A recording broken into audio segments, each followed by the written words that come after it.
Welcome back to Boring History for Sleep, where we explore the fascinating yet soothing world of historical oddities. Tonight, we're delving into the strange and sometimes bewildering realm of medieval superstitions. Picture this: a world where sneezing 3 times meant certain death was approaching, where carrying a dead mole in your pocket could cure toothaches, and where the simple act of spilling salt required an elaborate ritual to prevent 7 years of misfortune. The medieval period, spanning roughly from the 5th to the 15th century, was a time when the line between reality and superstition blurred into an intricate tapestry of beliefs that governed daily life. These weren't merely quaint customs or harmless traditions. For medieval people, these superstitions were serious matters of life and death, prosperity and ruin, salvation and damnation. Tonight, we'll explore 28 of the most bizarre superstitions that shaped medieval society. From the peculiar belief that eating beans could trap your soul, to the conviction that looking at your reflection in water on certain days would reveal the face of your future spouse or your impending doom. We'll discover why medieval people believed that wearing your clothes inside out could protect you from fairy kidnapping, and how the direction you stirred your porridge could determine whether your day would bring good fortune or catastrophe. These beliefs weren't confined to peasants or the uneducated. Kings, nobles, scholars, and clergy all participated in this complex world of supernatural causation. So settle in comfortably, let your mind wander through these medieval mysteries, and prepare to be gently carried away by the peculiar wisdom of our ancestors. Let's begin our journey into the wonderfully weird world of medieval superstition. To truly understand these peculiar medieval superstitions, we need to step back into a world where the line between reality and the supernatural was impossibly thin. Picture Europe in the year 1200. The sun sets earlier than you'd expect, casting long shadows across cobblestone streets that echo with the clip-clop of horse hooves and the distant tolling of church bells. This was a time when most people lived their entire lives within a 20-mile radius of where they were born. Travel was dangerous, communication was slow, and knowledge was precious and rare. Books were hand-copied by monks, making them incredibly valuable. Most people couldn't read anyway, so information spread through whispered conversations, traveling merchants' tales, and the sermons of local priests. The medieval mind operated on a completely different understanding of cause and effect. When crops failed, when plagues swept through villages, when storms destroyed homes, people needed explanations. Without modern science to provide answers, they turned to the supernatural. Every unexplained event became evidence of divine intervention, demonic influence, or magical forces at work. The Catholic Church dominated medieval life, but it coexisted with much older pagan traditions that had been practiced for centuries before Christianity arrived. These ancient beliefs didn't simply disappear when churches were built. Instead, they merged and adapted, creating a complex web of Christian doctrine mixed with folk magic and ancestral wisdom. Consider the typical medieval village. At its center stood the church, where people gathered not just for worship, but for community meetings, celebrations, and even business transactions. The priest was often the only educated person for miles around, serving as spiritual guide, teacher, and sometimes even medical advisor. But beyond the church's influence, in the forests and fields surrounding the village, older beliefs persisted. Village-wise women, often called cunning folk, practiced herbal medicine and folk magic that their grandmothers had taught them. They knew which plants could cure a fever, which stones could ward off evil, and which rituals could ensure a successful harvest. These practices weren't seen as contradicting Christianity, but as working alongside it, part of God's mysterious plan for the world. The medieval calendar was punctuated by saints' days, harvest festivals, and seasonal celebrations that blended Christian observance with ancient traditions. Halloween, or All Hallows' Eve, combined the Christian commemoration of saints with the Celtic belief that the boundary between the living and dead grew thin on October 31st. Christmas incorporated winter solstice traditions, while Easter merged with spring fertility rituals. Death was a constant companion in medieval times. Infant mortality was staggeringly high, with perhaps half of all children dying before their 5th birthday. Diseases we can easily treat today, a simple infection, a broken bone, a difficult childbirth, could be death sentences. The average lifespan was perhaps 30 to 40 years, and even reaching old age offered no guarantee of comfort or security. This proximity to death shaped every aspect of medieval thinking. People lived with the constant awareness that life was fragile and unpredictable. They developed elaborate rituals and superstitions designed to protect themselves and their loved ones from harm. A mother might sew protective charms into her child's clothing. A farmer might bury iron tools at the corners of his fields to ward off crop diseases, and travelers might carry specific stones or herbs to ensure safe passage. The medieval world was also a place of dramatic social inequality. At the top sat kings and nobles, living in relative luxury in their castles and manor houses. Below them were knights and clergy, followed by merchants and craftsmen in the growing towns. At the bottom of the social pyramid were the peasants, who made up perhaps 90% of the population and lived lives of backbreaking agricultural labor. But regardless of social class, everyone shared similar fears and uncertainties. Even kings and queens consulted astrologers, carried lucky charms, and followed elaborate protocols designed to ensure divine favor. The wealthy might have better access to holy relics or expensive protective amulets, but they were just as susceptible to the same superstitious thinking that governed peasant life. Education, such as it was, focused heavily on religious instruction and classical texts from ancient Greece and Rome.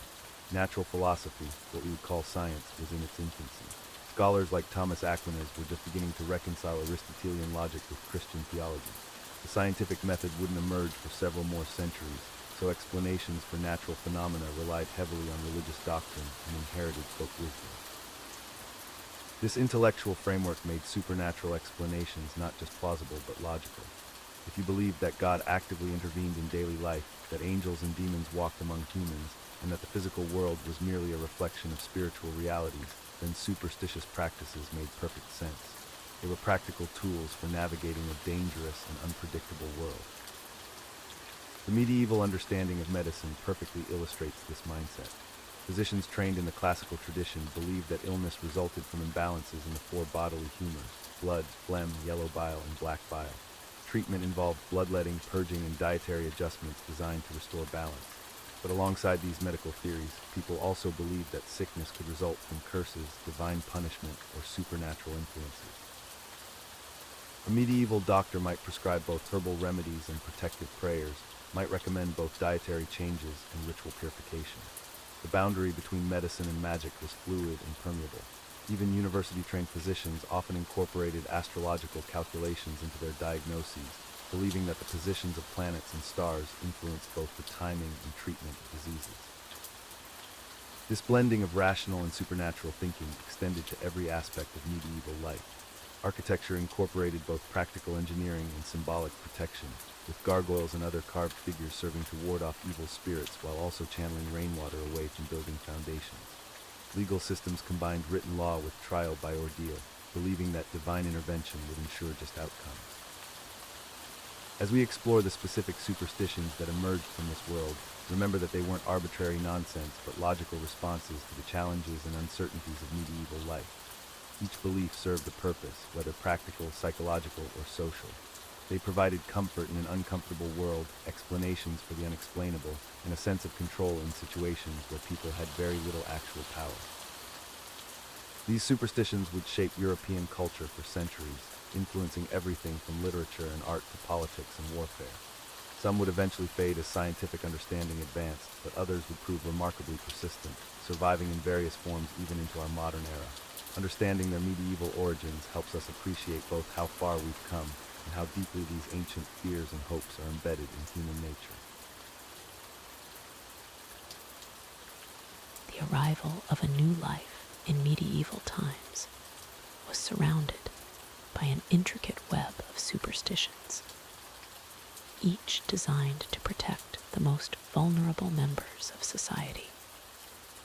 From the moment of conception through the first years of life, every aspect of pregnancy, birth, and infancy was governed by beliefs that seem utterly bizarre to our modern understanding. Pregnant women in medieval Europe lived under a constant cloud of supernatural anxiety. They believed that their thoughts, emotions, and experiences could physically mark their unborn children. If an expectant mother looked upon a fire, her child might be born with red birthmarks. Should she encounter a person with a disability, her baby could inherit that same condition. Even seemingly innocent activities carried risk. Reaching above her head might cause the umbilical cord to wrap around the baby's neck. The superstition of maternal impression ran so deep that pregnant women were advised to surround themselves only with beautiful objects and pleasant sights. They would gaze upon portraits of saints and angels, hoping to imprint divine beauty upon their developing children. Conversely, they avoided mirrors during certain phases of the moon, fearing their reflection might steal their baby's soul before birth. Food cravings were interpreted as messages from the unborn child, but satisfying them required careful consideration. If a pregnant woman craved strawberries but couldn't obtain them, her child would be born with strawberry-shaped birthmarks. However, eating too many strawberries might cause the baby to be born with an insatiable appetite that could never be satisfied.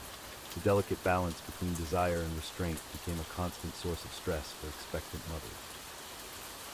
The phase of the moon during conception was believed to determine not only the child's temperament, but also their ultimate fate. Children conceived during a full moon would be blessed with strength and vitality, while those conceived during a new moon might be prone to melancholy and mysterious ailments. Some believed that conception during an eclipse would produce a child with supernatural abilities, though these powers might manifest as either gifts or curses. As labor approached, the preparation rituals became increasingly elaborate. The birthing chamber had to be arranged according to strict supernatural guidelines. Iron objects were placed around the room to ward off evil spirits who might try to steal the newborn's soul. Bread was scattered on the floor to appease household spirits and ensure their protection during the vulnerable birthing process. Candles made from specific types of wax had to burn continuously, as their flames would guide the baby's spirit safely into the physical world. The direction the laboring mother faced was considered crucial. In many regions, women were positioned to face east, toward the rising sun, symbolizing new life and divine blessing. Others insisted on facing north, believing this would grant the child strength and resilience. The bed itself had to be positioned away from any crossroads visible from the window, as these intersections were thought to be gathering places for malevolent spirits. During labor, specific prayers and incantations were recited not just for safe delivery, but to ensure the child would be born with a complete soul. Medieval people believed that souls could be fractured or incomplete, resulting in children who seemed healthy but lacked essential spiritual components. Midwives carried special amulets and would perform rituals to call the child's soul fully into their body at the moment of first breath. The moment of birth itself was fraught with supernatural significance. The exact time determined the child's astrological destiny, but more immediate concerns focused on the physical signs that accompanied delivery. If the baby was born with a membrane covering their face, this was considered either a powerful blessing or a dangerous omen, depending on regional beliefs. Some saw it as protection against drowning in evil spirits, while others viewed it as a mark of potential witchcraft. The baby's first cry had to meet specific criteria to be considered auspicious. A strong, immediate cry indicated a healthy soul had successfully entered the body. A weak cry suggested the soul was reluctant or partially attached. Most terrifyingly, a baby born silent was believed to be soulless or possessed by evil spirits. Midwives had various techniques to encourage that crucial first sound, including specific ways of holding and positioning the newborn. The umbilical cord's appearance and behavior during cutting carried profound meaning. A cord that continued pulsing after birth was seen as a sign of exceptional vitality and future strength. The length of the cord supposedly predicted the child's lifespan. Longer cords meant longer lives. The disposal of the cord and placenta required careful ritual attention, as these were considered part of the child's spiritual essence and had to be buried in specific locations with proper ceremonies. Immediately after birth, the baby underwent a series of protective rituals. They were first washed in water that had been blessed or infused with protective herbs like rosemary and thyme. Salt was rubbed on their skin to prevent evil spirits from entering through their pores. The washing had to be completed before sunrise on the day after birth, or the child would be vulnerable to supernatural attack for their entire life. The baby's first clothing carried immense significance. Garments had to be sewn with specific stitches and blessed by religious authorities. Red thread was often incorporated into the fabric, as this color was believed to repel evil influences. Some regions required that the baby's first outfit be made from cloth that had never been worn by anyone else, ensuring the child wouldn't inherit another person's spiritual baggage or misfortune. Naming ceremonies were elaborate affairs governed by strict supernatural protocols.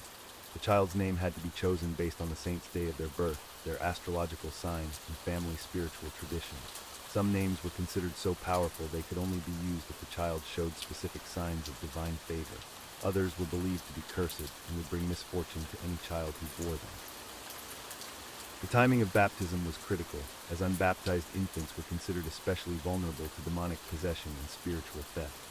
However, the ceremony couldn't be rushed. Specific astrological conditions had to align, and certain preparatory rituals had to be completed. The baptismal water itself required special preparation, often involving blessed salt, holy oils, and water from sacred springs or wells. Even after successful birth and baptism, infants remained surrounded by protective superstitions. Their cradles were positioned to avoid direct moonlight, which was believed to cause supernatural possession or transformation into changelings. Mirrors were kept away from bobbies, as their reflections might confuse their developing souls or provide entry points for evil spirits seeking to inhabit young, pure bodies. The practice of swaddling wasn't just practical but deeply spiritual. The cloth had to be wound in specific patterns that created protective symbols around the baby's body. Amulets and small religious tokens were sewn into the swaddling clothes, creating a portable fortress of spiritual protection. The unwrapping and rewrapping of these cloths became daily rituals that reinforced the supernatural barriers protecting the child. Feeding superstitions were equally complex and demanding. Breast milk was considered not just nourishment, but a spiritual connection between mother and child. However, nursing had to follow strict schedules aligned with lunar phases and religious observances. Mothers who nursed during certain inauspicious times risked transferring their own spiritual vulnerabilities to their bobbies, potentially cursing them with lifelong supernatural susceptibility. These intricate beliefs about birth and infancy reveal the profound anxiety medieval people felt about protecting their most precious and vulnerable family members. In an age of high infant mortality and limited medical knowledge, supernatural explanations and protective rituals provided both comfort and a sense of control over forces that seemed utterly beyond human influence. The medieval mind lived in constant fear of invisible forces, and perhaps none was more universally dreaded than the evil eye. This ancient belief, woven deep into the fabric of medieval society, held that certain individuals possessed the power to cause harm, illness, or misfortune simply through their gaze. The concept wasn't merely superstition to medieval people. It was accepted medical and theological doctrine that shaped daily interactions and social hierarchies. The evil eye was believed to work through envy, malice, or concentrated ill will. When someone with this cursed ability looked upon another person with jealousy or hatred, their malevolent energy could transfer through their eyes, causing immediate or delayed harm to the victim. Medieval physicians wrote extensively about the physiological mechanisms they believed made this possible, theorizing that the eyes emitted invisible vapors or rays that could carry disease and misfortune. Certain types of people were considered more likely to possess the evil eye. Those with unusual eye colors, particularly heterochromia where each eye was a different color, were viewed with deep suspicion. People with very pale blue eyes or unusually dark eyes were also feared. Physical deformities, especially those affecting the face or eyes, were seen as signs of supernatural malevolence. Elderly women, particularly widows living alone, were frequently accused of having the evil eye, as were strangers, foreigners, and anyone who seemed to have unusual success or good fortune. The symptoms of being cursed by the evil eye were varied and encompassing. Sudden illness, particularly fevers or wasting diseases, were primary indicators. Livestock falling sick or dying unexpectedly was another sure sign. Crops failing without apparent cause, milk souring too quickly, or bread failing to rise properly were all attributed to the evil eye. In humans, headaches, fatigue, loss of appetite, and general malaise were considered evidence of this supernatural affliction. Children were believed to be especially vulnerable to the evil eye because of their innocence and pure life force. Medieval parents lived in constant anxiety about protecting their offspring from envious or malevolent gazes. Bobbies who cried excessively, failed to thrive, or developed any unusual symptoms were often diagnosed as victims of the evil eye. This belief was so pervasive that many childhood illnesses and developmental issues were attributed to supernatural causes rather than natural ones. The protective measures against the evil eye formed an elaborate system of medieval folk magic that permeated every aspect of daily life. Amulets and talismans were the first line of defense, worn constantly by those who could afford them. The most popular protective symbol was the Hand of Fatima, also known as the Hamsa, which featured an open palm with an eye in the center. This symbol was believed to reflect the evil eye back upon its sender, protecting the wearer from harm. Blue stones, particularly sapphires and lapis lazuli, were considered especially powerful against the evil eye. The color blue itself was thought to have protective properties, which is why many medieval buildings featured blue painted doors and window frames. Coral was another highly prized protective material, often carved into small hands or horn shapes and worn as pendants. These coral amulets were especially popular for protecting children and were often sewn directly into their clothing.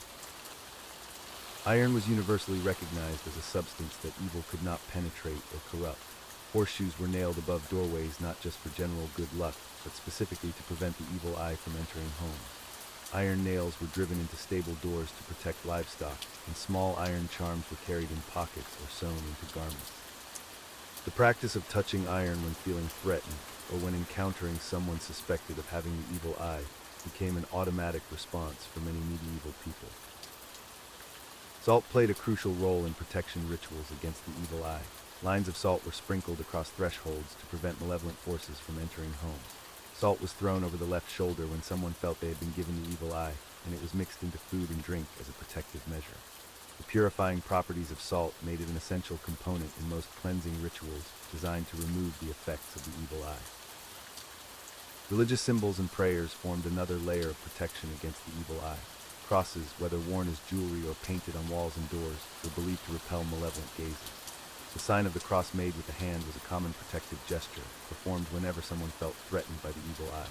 Specific prayers and incantations were recited daily as preventive measures, and holy water was sprinkled around homes and on livestock for protection.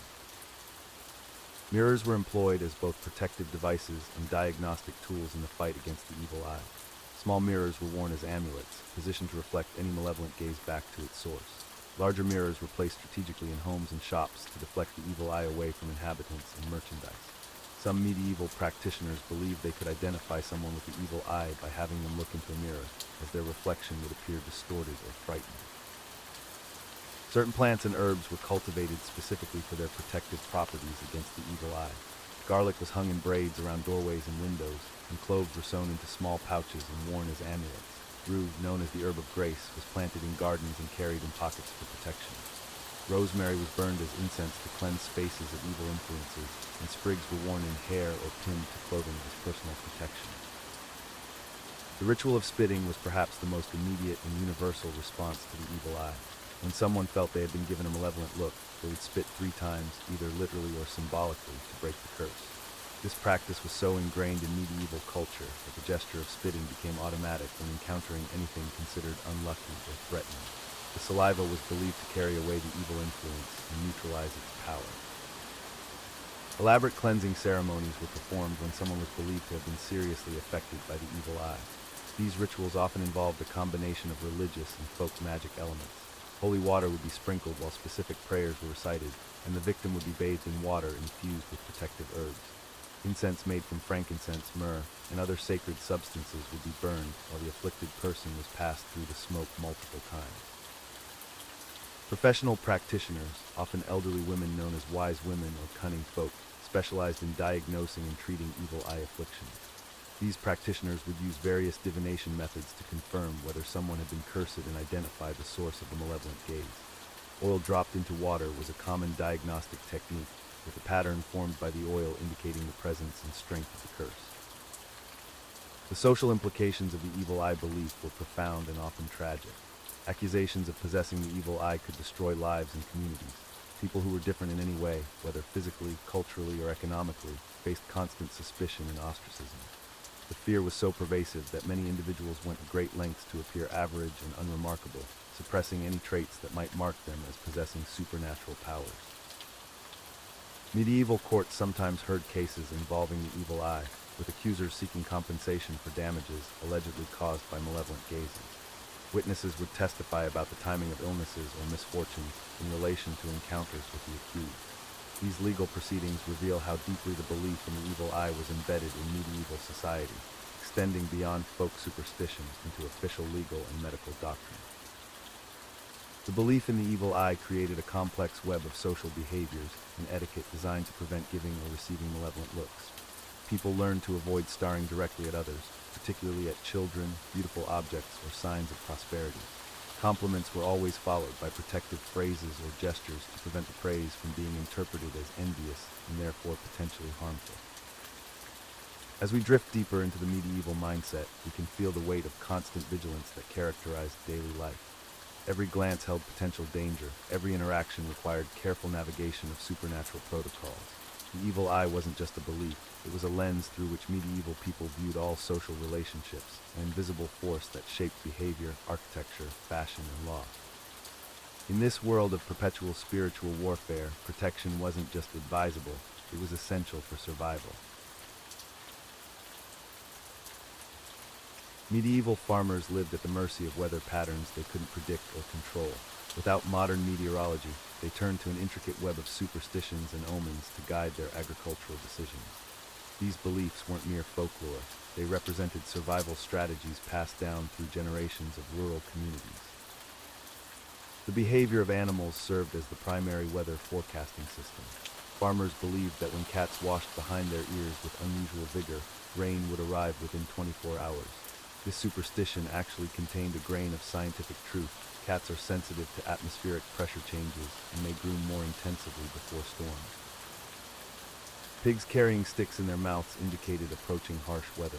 Farmers would observe their livestock carefully, nodding when horses gathered in groups with their backs to the wind, or when cattle lay down in pastures. These behaviors suggested incoming precipitation and prompted farmers to secure their crops and prepare their homes. Birds provided another layer of weather prediction.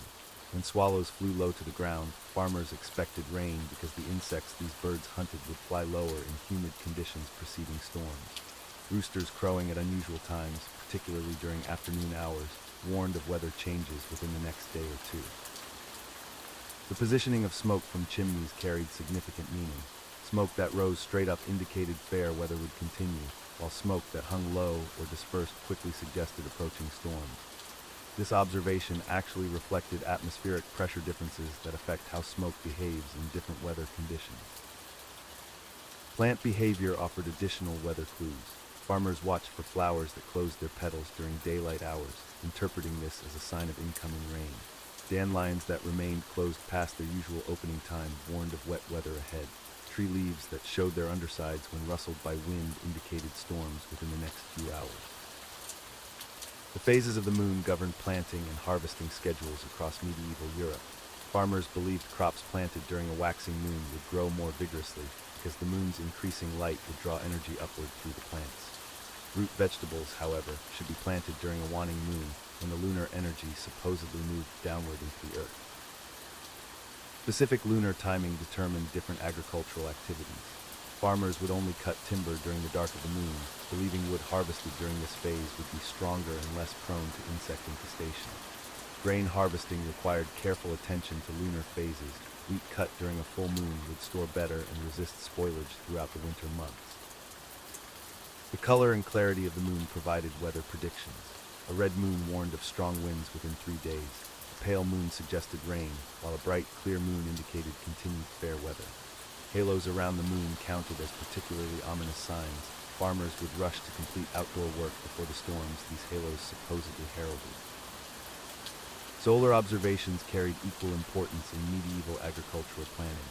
A red sunrise warned farmers to expect stormy weather before evening, leading to the familiar rhyme, "Red sky at morning, sailors take warning."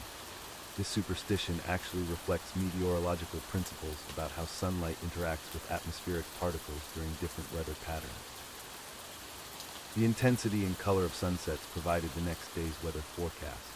A golden sunset promised fair weather, while a pale or greenish sunset warned of rain.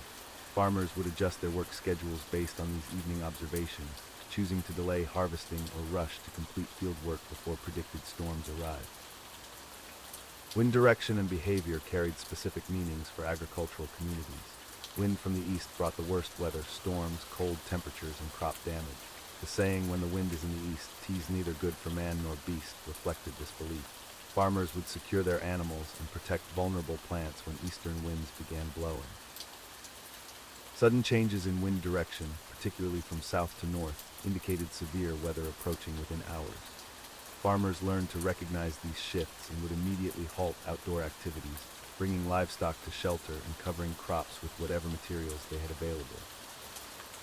The behavior of insects provided another layer of weather prediction. When ants moved their eggs to higher ground, farmers expected flooding within days. Spiders spinning webs in unusual locations warned of strong winds that would destroy their normal web sites. Bees returning to their hives earlier than usual indicated storms approaching before nightfall. Flies and mosquitoes that bit more aggressively than normal suggested changes in atmospheric pressure that preceded severe weather. Farmers would notice when these insects became particularly bothersome and would interpret this behavior as a warning to prepare for storms within the next day or two. Cloud formations received careful interpretation from medieval farmers. Clouds that resembled specific shapes carried particular meanings. Mares' tails indicated wind, while clouds that looked like fish scales warned of rain within 24 hours. Farmers developed elaborate systems for reading cloud patterns, passing this knowledge through oral traditions. The speed and direction of cloud movement provided additional weather clues. Fast-moving clouds suggested strong winds would continue, while slow-moving or stationary clouds indicated stable weather patterns. Farmers would time their most weather-dependent activities based on these cloud observations. Seasonal weather patterns influenced long-term agricultural planning. A harsh winter supposedly predicted a bountiful growing season, while a mild winter warned of poor crops ahead. Farmers would adjust their seed purchases and planting schedules based on winter weather observations, believing these patterns revealed nature's intentions for the coming year. The timing of first and last frosts carried enormous significance for medieval farming communities. Late spring frosts that occurred after certain flowers bloomed indicated a difficult growing season ahead. Early autumn frosts warned farmers to harvest immediately, even if crops hadn't fully matured, to save what they could before winter destroyed everything. These weather superstitions formed an interconnected system of agricultural decision-making that governed rural life throughout medieval Europe. While many beliefs lacked scientific foundation, others reflected genuine observations about natural patterns that modern meteorology has since validated. For medieval farmers, these superstitions represented their best attempt to impose order and predictability on the chaotic forces of nature that determined their survival. Medieval healing practices blended primitive medicine with elaborate superstitions, creating a fascinating world where spiritual beliefs and physical remedies intertwined in the most peculiar ways.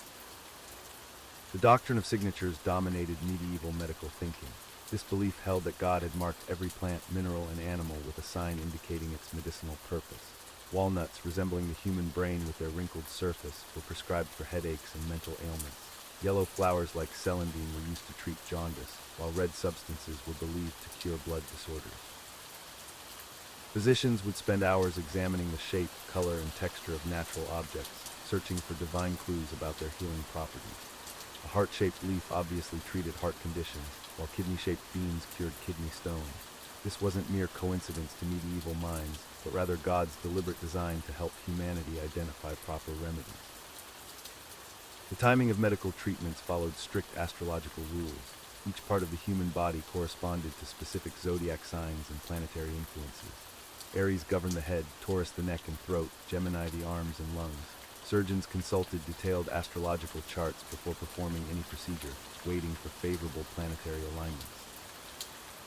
Bloodletting, the most common medieval medical practice, required precise timing based on lunar phases and zodiac positions. The waxing moon was considered ideal for drawing blood from the upper body, while the waning moon favored lower body treatments. Physicians carried intricate calendars showing the best days for bleeding specific body parts, often refusing urgent treatments if the stars weren't properly aligned. Medieval doctors believed that certain days were inherently dangerous for medical procedures. Egyptian days, based on ancient calculations, were considered so unlucky that even minor treatments were postponed. These superstitions sometimes delayed critical care for weeks, as physicians waited for astrologically favorable conditions. The Four Humors theory created elaborate superstitions around balancing bodily fluids. Blood, phlegm, yellow bile, and black bile needed perfect equilibrium for good health. Each humor corresponded to specific temperaments, seasons, and elements. Excess blood made people sanguine and cheerful, while too much black bile caused melancholy and depression. Physicians diagnosed patients by examining their complexion, behavior, and bodily secretions, then prescribed treatments to restore humoral balance. Hot, dry remedies countered cold, wet conditions. Spicy foods treated phlegmatic patients, while cooling herbs calmed choleric temperaments. This system governed everything from diet recommendations to marriage compatibility. Urine examination became an elaborate ritual filled with superstitious practices. Physicians studied urine color, clarity, sediment, and even taste to diagnose illnesses. They believed that urine's appearance at different times of day revealed specific information about internal organs and spiritual states. Special urine flasks called machulas were designed with markings corresponding to different body regions. Physicians would hold these flasks up to the light, swirling the contents while muttering incantations. The presence of bubbles, floating particles, or unusual odors indicated specific diseases or supernatural influences affecting the patient's health. Pregnancy detection involved peculiar superstitions that seem absurd today. Women's urine was mixed with wine and observed for color changes, or poured over barley seeds to see if they sprouted faster than normal. Some midwives claimed they could determine the baby's gender by the way urine crystals formed when left overnight under a full moon. Herbal remedies were surrounded by elaborate collection rituals that determined their effectiveness. Mandrake root, shaped like a human figure, was believed to scream when pulled from the ground, killing anyone who heard the sound. Herbalists used elaborate methods to harvest mandrake safely, often involving dogs, ropes, and protective charms. Many healing herbs required collection at specific times under particular conditions. Vervain needed to be gathered at sunrise on Midsummer's Day by a virgin wearing white robes. St. John's wort was most potent when collected at midnight on St. John's Eve, while still covered with dew. These timing requirements often made common herbs incredibly expensive and rare. The harvesting process itself involved complex rituals. Herbalists would circle the plant 3 times while reciting prayers, leave offerings of bread or coins, and cut the stems with consecrated knives. They believed that plants harvested incorrectly would lose their healing properties or even become poisonous. Amulets and talismans played crucial roles in medieval healing practices. Physicians prescribed specific gemstones, metals, and carved symbols to be worn against the skin. Sapphires prevented eye diseases, while emeralds protected against epilepsy. Coral beads around a child's neck prevented teething troubles and warded off evil spirits. The creation of healing amulets required precise timing and specific materials. Rings made from coffin nails supposedly cured cramps, while coins touched by a hanged man's hand could heal skin conditions. These macabre ingredients were highly sought after, creating a thriving black market in execution-related artifacts. Religious relics were considered the most powerful healing tools available. A fragment of a saint's bone, a piece of the true cross, or water that had touched a holy shrine could supposedly cure any ailment. Wealthy patients paid enormous sums for authentic relics, while clever merchants created elaborate forgeries to meet demand. The placebo effect of these religious healing methods was often quite real. Patients who believed deeply in a relic's power sometimes experienced genuine improvement, reinforcing faith in supernatural healing. This created a complex cycle where superstition and psychology combined to produce actual medical benefits. Sympathetic magic governed many medieval healing practices. The principle that like affects led to treatments where the remedy resembled either the disease or the cure. Red coral treated bleeding, while white substances cured pale complexions. Hair of the dog that bit you became a literal prescription for rabies treatment. Transference healing involved moving illness from patient to another object or creature. Warts were rubbed with raw meat, which was then buried. As the meat decayed, the warts supposedly disappeared. Fevers could be transferred to trees by tying the patient's hair to branches, or to animals by sleeping next to them for 3 nights. These transference rituals often involved elaborate ceremonies with specific timing requirements. The transfer needed to occur during certain moon phases, on particular saints' days, or at precise times of day. Failure to follow the exact procedure meant the illness would return doubled in strength. Medieval surgical practices incorporated numerous protective superstitions. Surgeons wore amulets to steady their hands, blessed their instruments with holy water, and refused to operate on patients born under unlucky stars. Operating rooms were purified with burning herbs and protective circles drawn on the floor. The success or failure of surgical procedures was often attributed to supernatural factors rather than medical skill. A patient's death might be blamed on demonic interference, while unexpected recoveries proved the surgeon's divine favor. This supernatural framework helped medieval physicians cope with the high mortality rates of primitive surgical techniques. These medical superstitions, while scientifically unfounded, provided psychological comfort in an age of limited medical knowledge. They gave patients hope, physicians confidence, and communities a sense of control over mysterious diseases. Understanding these beliefs helps us appreciate how human psychology and medicine have always been intimately connected throughout history.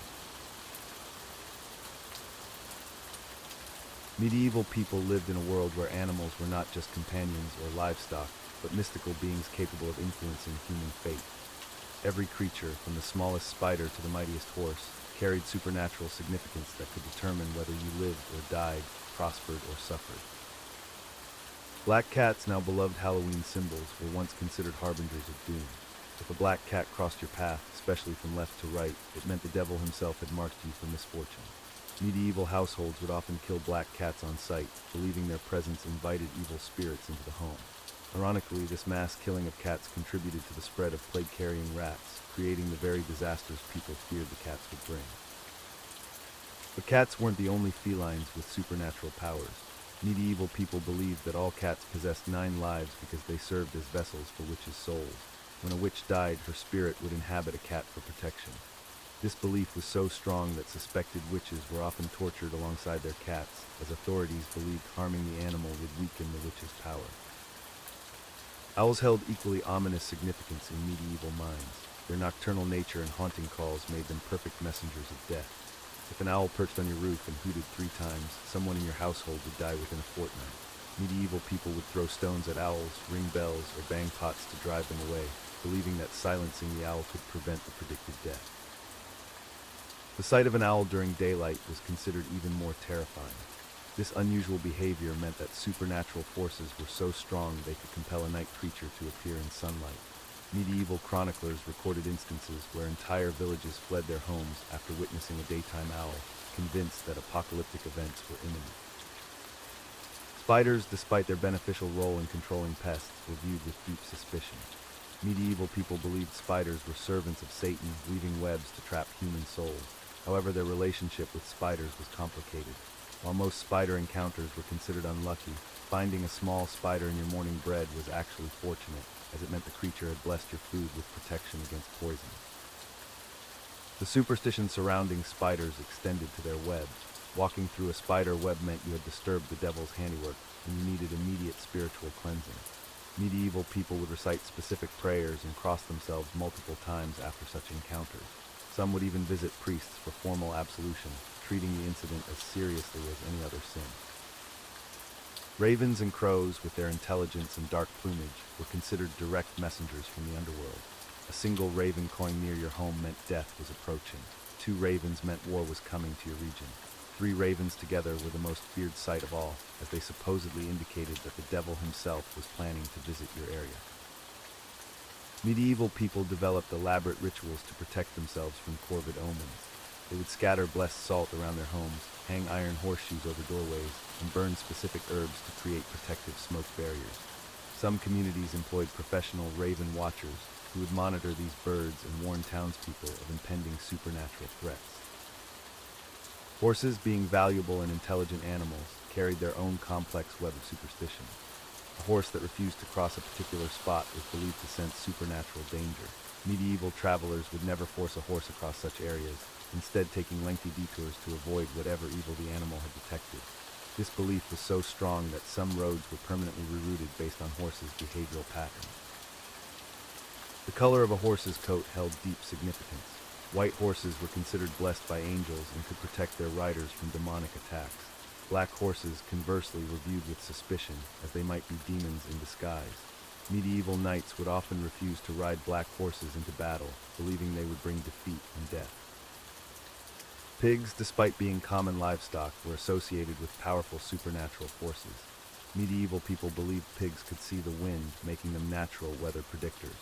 If pigs gathered straw in their mouths, a severe storm was approaching.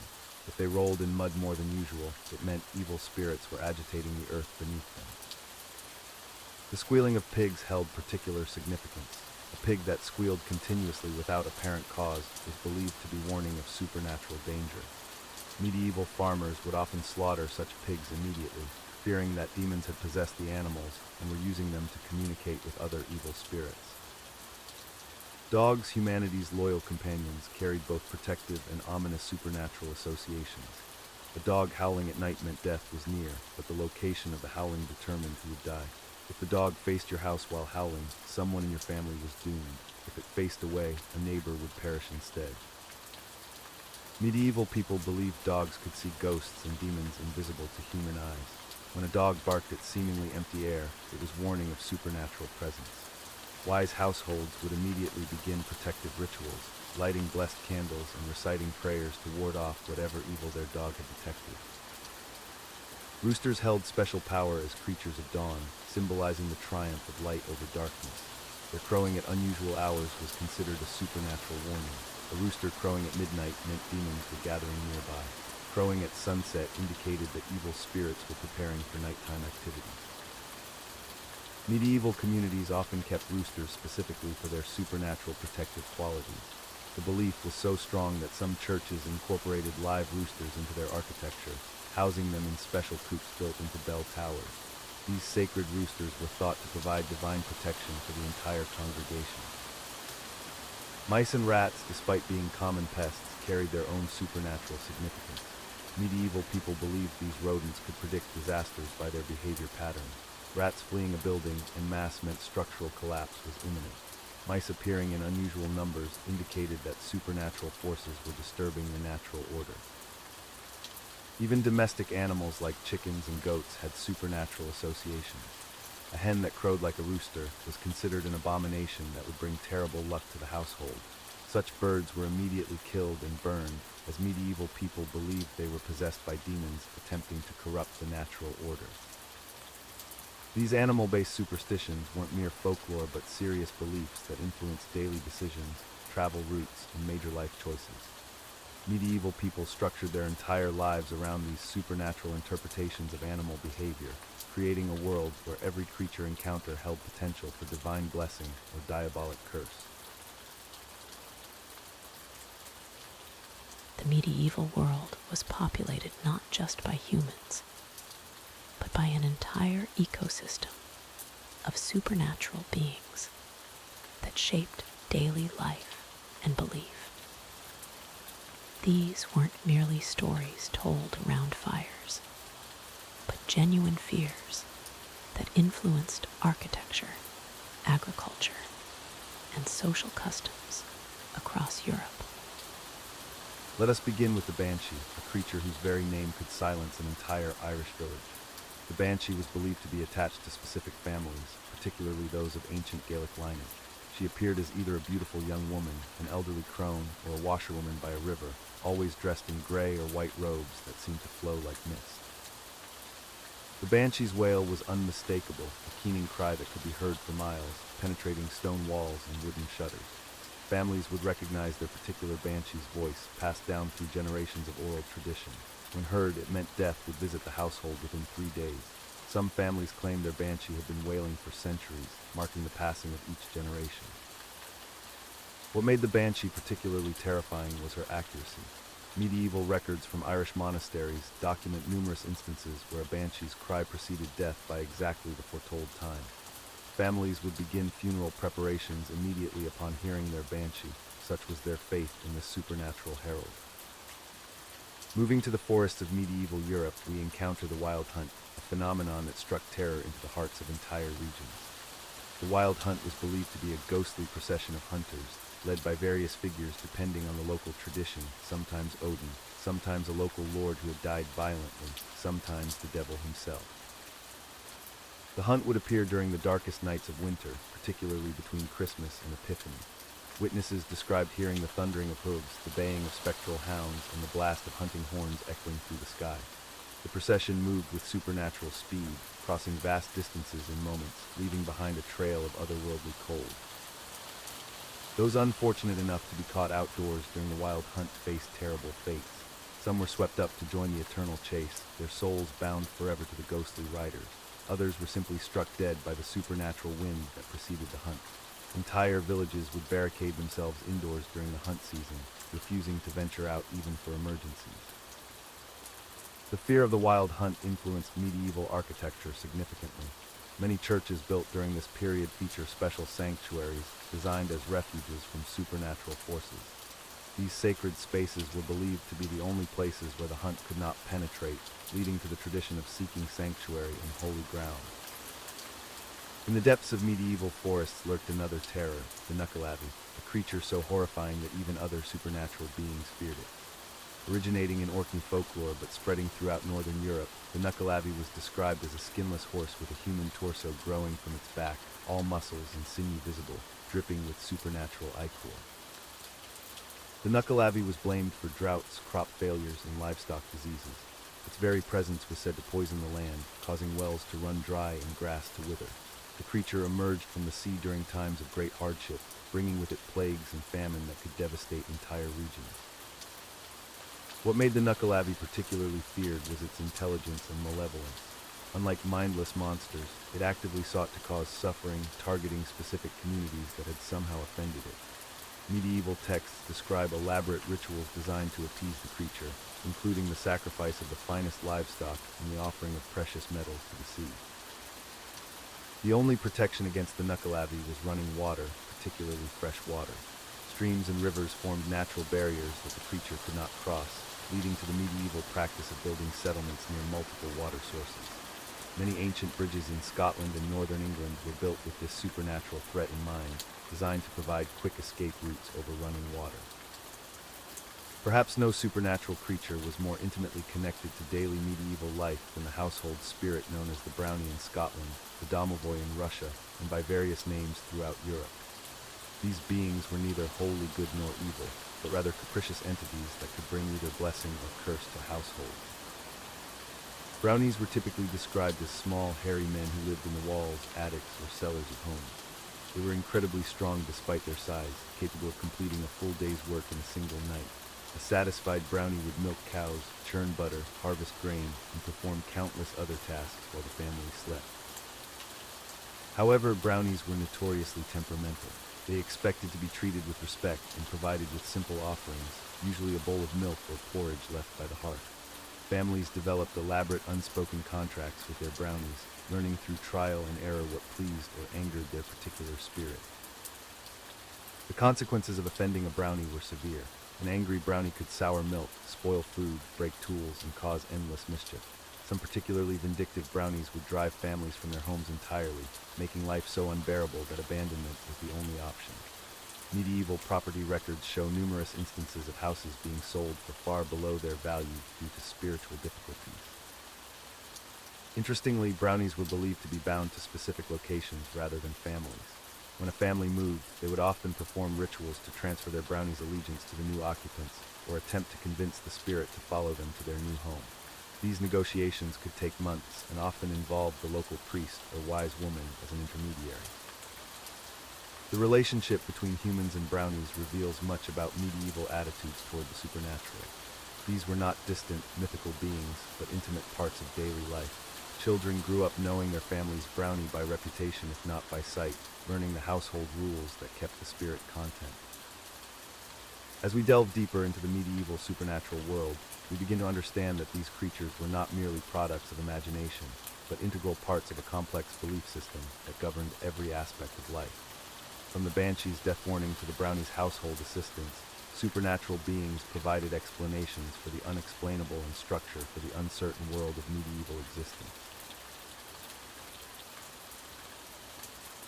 Moving deeper into the shadowy realm of medieval supernatural beliefs, we encounter creatures that haunted the collective imagination with their peculiar and often contradictory natures.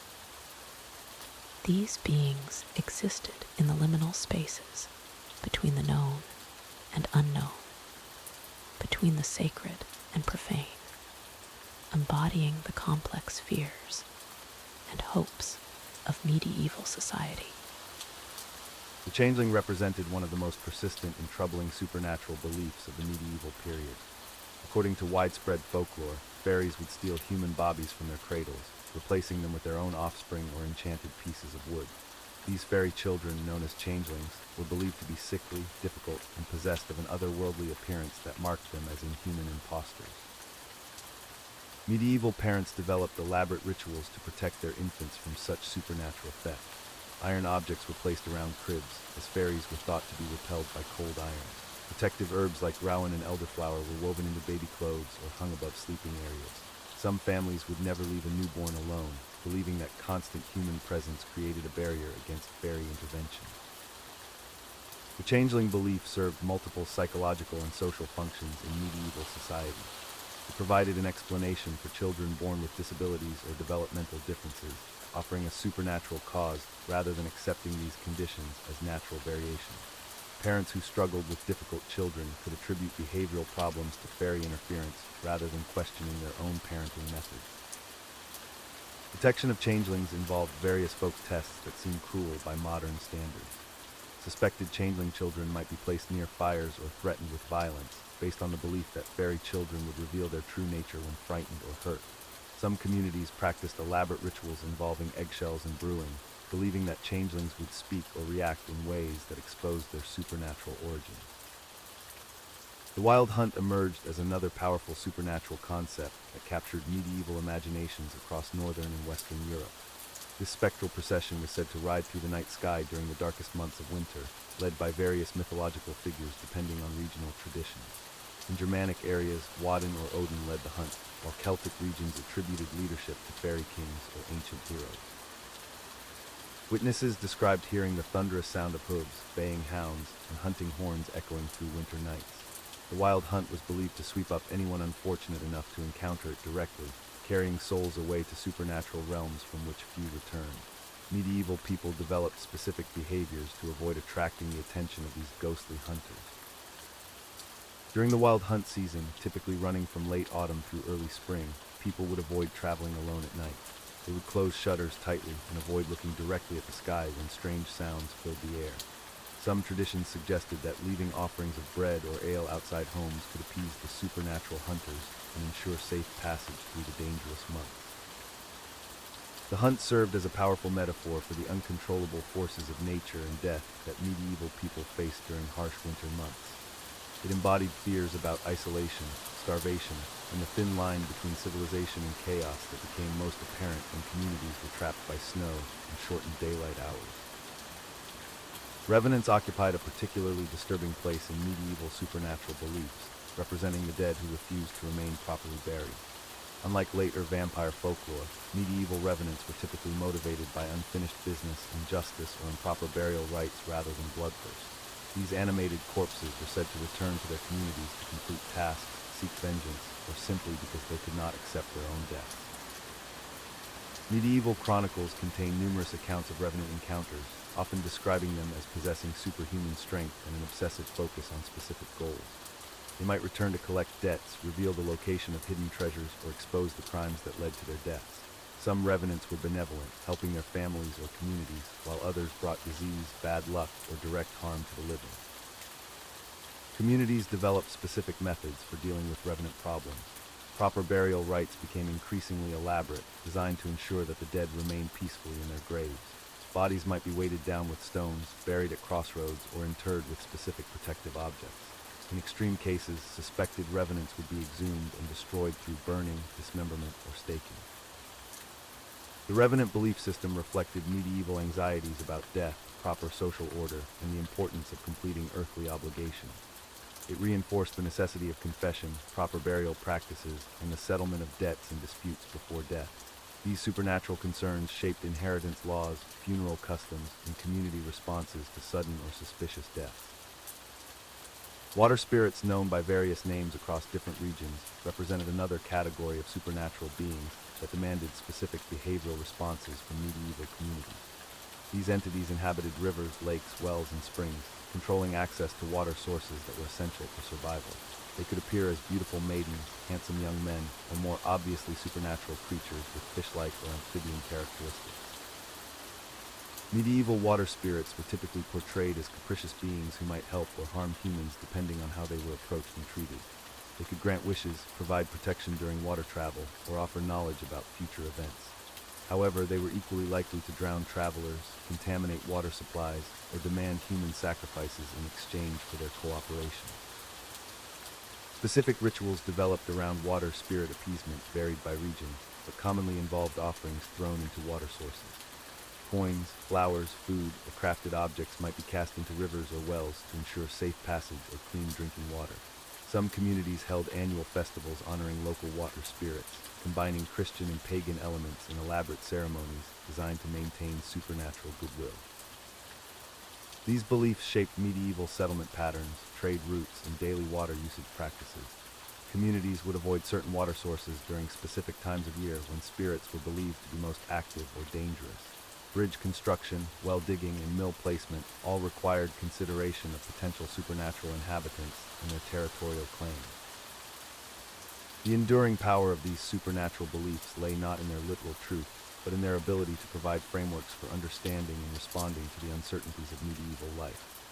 They offered explanations for natural phenomena, guidelines for social behavior, and methods for coping with the ever-present threats of disease, death, and social disruption that characterized the medieval experience. Medieval people lived in constant awareness of death's proximity, developing an intricate web of beliefs about omens that foretold mortality and elaborate rituals to ensure safe passage to the afterlife. These superstitions reveal a society desperately seeking control over the ultimate unknown, creating meaning from the smallest signs and the most mundane occurrences.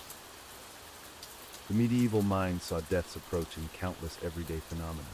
A dog howling at night was considered one of the most reliable death omens, particularly if the animal belonged to the household where someone lay ill.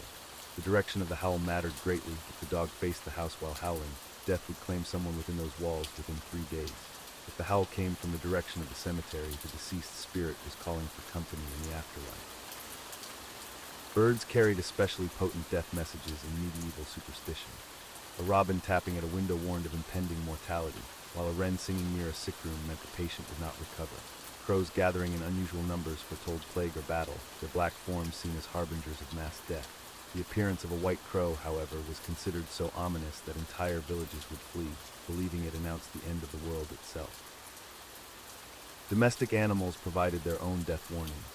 Cats washing behind their ears with unusual frequency meant rain was coming, but a cat refusing to eat while staring fixedly at empty air suggested invisible spirits were gathering to escort someone to the afterlife. Horses would refuse to pass certain spots where death had occurred, and their nervous behavior could predict accidents or ambushes along familiar routes.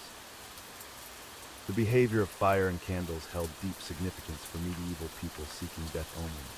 A candle flame burning blue indicated spirits were present, while a flame that guttered and sparked meant someone in the room would die within the month. If a candle went out during a church service, the person sitting nearest would be the next to pass away. Fire that burned unusually bright or cast strange shadows on the wall revealed the presence of recently departed souls trying to communicate with the living. Dreams provided another rich source of death omens in medieval belief systems. Dreaming of white horses meant death was approaching, while dreams of falling teeth indicated the loss of family members. A dream of clear, still water foretold peaceful death, but turbulent or muddy water warned of violent or painful endings. Dreams of deceased relatives were taken as literal visits from the afterlife, often carrying warnings about family members who would soon join them. The medieval obsession with death omens extended to the natural world in remarkable detail. Flowers blooming out of season warned of unnatural deaths in the community. Trees that suddenly withered or lost their leaves suggested the land itself was cursed. Wells that ran dry or changed taste indicated that the earth was rejecting the living, preparing for an influx of bodies. Even the behavior of insects carried meaning. Swarms of flies appearing without apparent cause meant disease was coming, while unusual spider activity suggested that the web between life and death was thinning. When death finally arrived, medieval funerary practices were governed by superstitions designed to protect both the deceased and the living. The moment of death required immediate action to prevent the soul from becoming lost or trapped. All windows and doors in the house had to be opened to allow the spirit free passage to the afterlife. Mirrors were covered or turned to face the wall, preventing the soul from becoming trapped in its own reflection and haunting the living as a restless ghost. The preparation of the body followed strict supernatural protocols. The deceased had to be washed with water blessed by a priest, and coins were placed on the eyes to pay the ferryman for passage across the river of death. These coins had to be silver, as base metals were believed to bind the soul to earthly concerns. The body was dressed in the finest clothes available, but all knots in the garments had to be untied to prevent the spirit from being bound to the physical world. Timing was crucial in medieval funeral preparation. The body could not be left alone for even a moment, as evil spirits might possess the empty vessel. Family members took turns keeping vigil, often staying awake for days to ensure continuous protection. Candles burned constantly around the corpse, their light serving as barriers against malevolent forces that sought to prevent the soul's peaceful departure. The funeral procession itself was surrounded by protective superstition. The coffin had to be carried feet first from the house, ensuring the deceased could not look back and beckon family members to follow. The route to the cemetery could not deviate from traditional paths, as shortcuts or new routes might confuse the spirit and cause it to wander as a ghost. Mourners carried rowan branches or iron objects to ward off evil influences that might disrupt the burial. Burial practices revealed the medieval fear of the restless dead.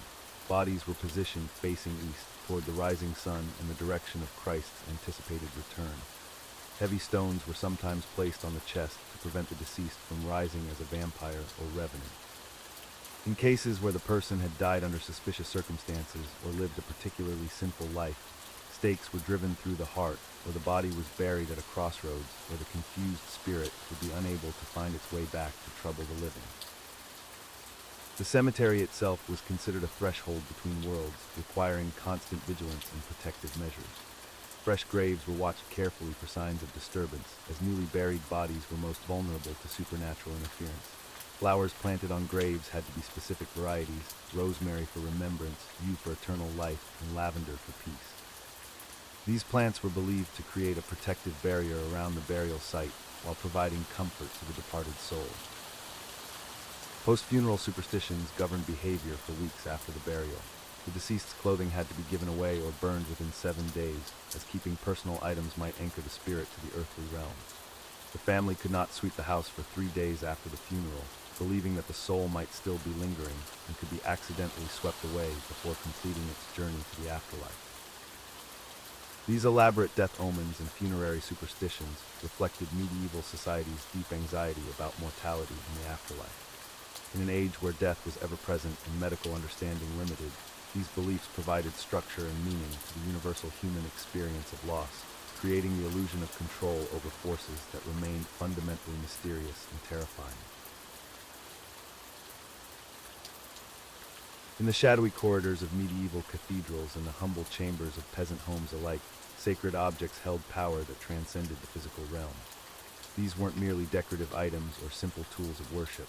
They were conduits of divine energy, protective talismans, and sometimes, according to medieval belief, actual fragments of heaven itself brought to earth. The medieval world was saturated with the presence of the sacred, and nowhere was this more evident than in the veneration of relics. A single bone fragment from a saint could transform an entire city's fortune. A piece of cloth that had touched a holy person could cure diseases that physicians couldn't even name. These beliefs weren't confined to the uneducated masses. Kings, queens, bishops, and scholars all participated in this intricate web of sacred superstitions. Consider the crown of thorns, perhaps the most famous relic of medieval Europe. King Louis IX of France, later canonized as Saint Louis, purchased this relic in 1239 for an astronomical sum that exceeded the annual revenue of his entire kingdom. The crown was believed to be the actual thorns placed upon Christ's head during the crucifixion. To house this precious relic, Louis constructed Sainte-Chapelle, one of the most magnificent Gothic chapels ever built. But the power attributed to this crown extended far beyond its religious significance. It was believed that the mere presence of the crown of thorns in Paris protected the entire city from plague, invasion, and natural disasters. During times of crisis, the crown would be carried in procession through the streets, and citizens would throw themselves prostrate as it passed, believing that even glimpsing the relic could grant them divine protection. The trade in relics became so lucrative and widespread that it spawned an entire industry of authentication, transportation, and display. Relic merchants traveled from monastery to monastery, castle to castle, carrying their precious cargo in ornate reliquaries. These containers were often more valuable than the relics themselves, crafted from gold, silver, and precious gems, designed to reflect the sacred nature of their contents. Medieval people believed that relics retained the spiritual essence of the saints they came from. A finger bone from St. Peter was thought to carry his authority over the church. A strand of hair from the Virgin Mary could protect women during childbirth. These weren't symbolic representations, but actual repositories of divine power that could be accessed through proper veneration and prayer. The authentication of relics involved elaborate rituals and documentation. Bishops would examine potential relics, sometimes requiring multiple witnesses to attest to their provenance. Letters of authenticity, written on parchment and sealed with wax, accompanied the most valuable relics. These documents trace the relic's journey from its origin to its current location, creating a paper trail that medieval people trusted implicitly. Some relics were so powerful that they were believed to act independently. The bones of Saint Foy in the monastery of Conques were said to glow with inner light when approached by true believers. The staff of Saint James in Santiago de Compostela was reported to move on its own during certain prayers. These miraculous manifestations weren't questioned, but celebrated as proof of the relic's authenticity and power. The superstitions surrounding relics extended to their care and handling. Only ordained priests could touch the most sacred relics directly. Special prayers had to be recited when moving them. The rooms where relics were stored required regular blessing and purification. Some relics were so holy that they could only be viewed on specific feast days, and even then only by those who had undergone ritual purification. Beyond individual relics, medieval people believed in the power of sacred objects that had been blessed or consecrated. Holy water, for instance, wasn't simply water that had received a blessing. It was transformed water, imbued with the power to repel demons, cure illnesses, and protect against evil. Every medieval household kept a supply of holy water, sprinkling it on sick family members, using it to bless crops, and carrying it during travel for protection. Consecrated hosts, the bread used in communion, were believed to possess miraculous properties beyond their sacramental function. Stories circulated of hosts that bled when damaged, hosts that glowed with divine light, and hosts that remained perfectly preserved for decades without decay. These miracle hosts became pilgrimage destinations in their own right, drawing thousands of believers who sought to witness divine power made manifest. The bells of medieval churches were more than simple instruments for marking time or calling people to worship. Each bell was individually blessed and named, often after saints or biblical figures. These consecrated bells were believed to have the power to drive away storms, dispel demons, and protect communities from harm. The sound of a properly blessed bell could purify the air itself, clearing away evil influences and creating a sphere of divine protection. Medieval crosses weren't merely symbols of faith, but active instruments of divine power. Processional crosses, carried during religious ceremonies, were believed to create paths of holiness wherever they traveled. Household crosses protected homes from demonic intrusion. Crosses worn as jewelry provided personal protection against evil. The very shape of the cross was thought to be so powerful that making the sign of the cross with one's hand could repel supernatural threats. Books of scripture held particular power in medieval superstition. The Gospel of John was believed to have special protective properties when carried into battle. Psalters, books of Psalms, were thought to cure specific ailments when placed on affected body parts. Some biblical texts were considered so powerful that they were written on small pieces of parchment and worn as amulets, providing constant divine protection to the wearer. Veneration of sacred objects created complex hierarchies of holiness. Primary relics, actual body parts of saints, were considered most powerful. Secondary relics, objects that had touched primary relics, possessed derived power.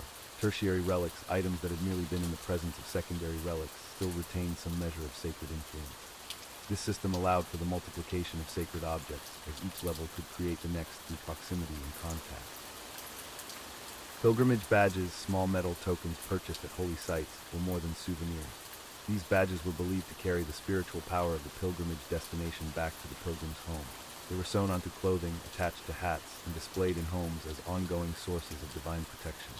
The lead or pewter from which they were made was considered sanctified by its association with the holy site. Medieval people also believed in the power of sacred oils and ointments.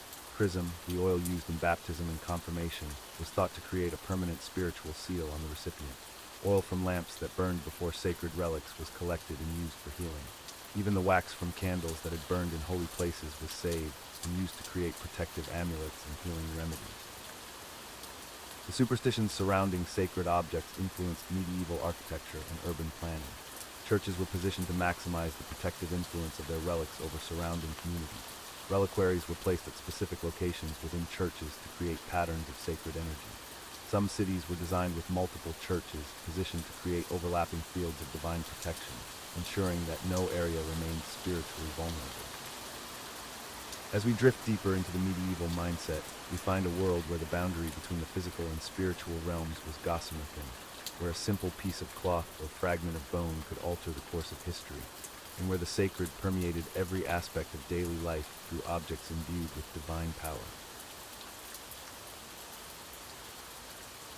medieval people lived under a sky that spoke to them in ways we can barely imagine today.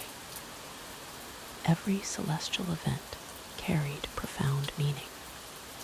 Every planetary alignment whispered of earthly consequences. The heavens were not distant points of light, but active participants in daily life, influencing everything from the timing of medical procedures to the fate of kingdoms. Eclipses were perhaps the most terrifying of all celestial phenomena. When the sun began to disappear during a solar eclipse, medieval communities would erupt into frantic activity. Church bells would ring continuously, creating a cacophony meant to drive away the dragon or demon believed to be devouring the sun. People would bang pots and pans, shout at the sky, and light fires to help the sun in its cosmic battle.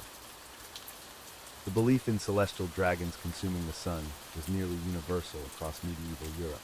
These weren't merely symbolic interpretations, but literal fears that required immediate action. Chronicles from the time describe entire villages abandoning their work to participate in the noise-making rituals. Children were taught from an early age that their voices and actions could help save the sun from destruction. Lunar eclipses carried their own set of superstitions. The blood-red moon was seen as an omen of war, plague, or the death of kings. Medieval astronomers, despite their growing understanding of celestial mechanics, still acknowledged the astrological significance of these events. Even learned men who could predict eclipses mathematically would not dismiss their supernatural implications. The appearance of comets sent shockwaves through medieval society. These hairy stars were universally interpreted as harbingers of disaster.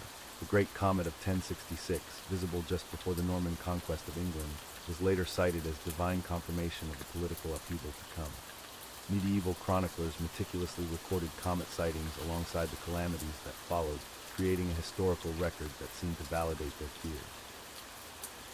Comets were believed to be messages from God, warnings of impending judgment upon the earth. Their unpredictable appearances made them even more terrifying than eclipses, which learned men could eventually predict.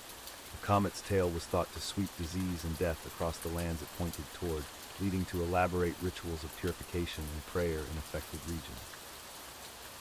The practice of astrology permeated every level of medieval society. Kings employed court astrologers to determine the most auspicious times for coronations, battles, and marriages.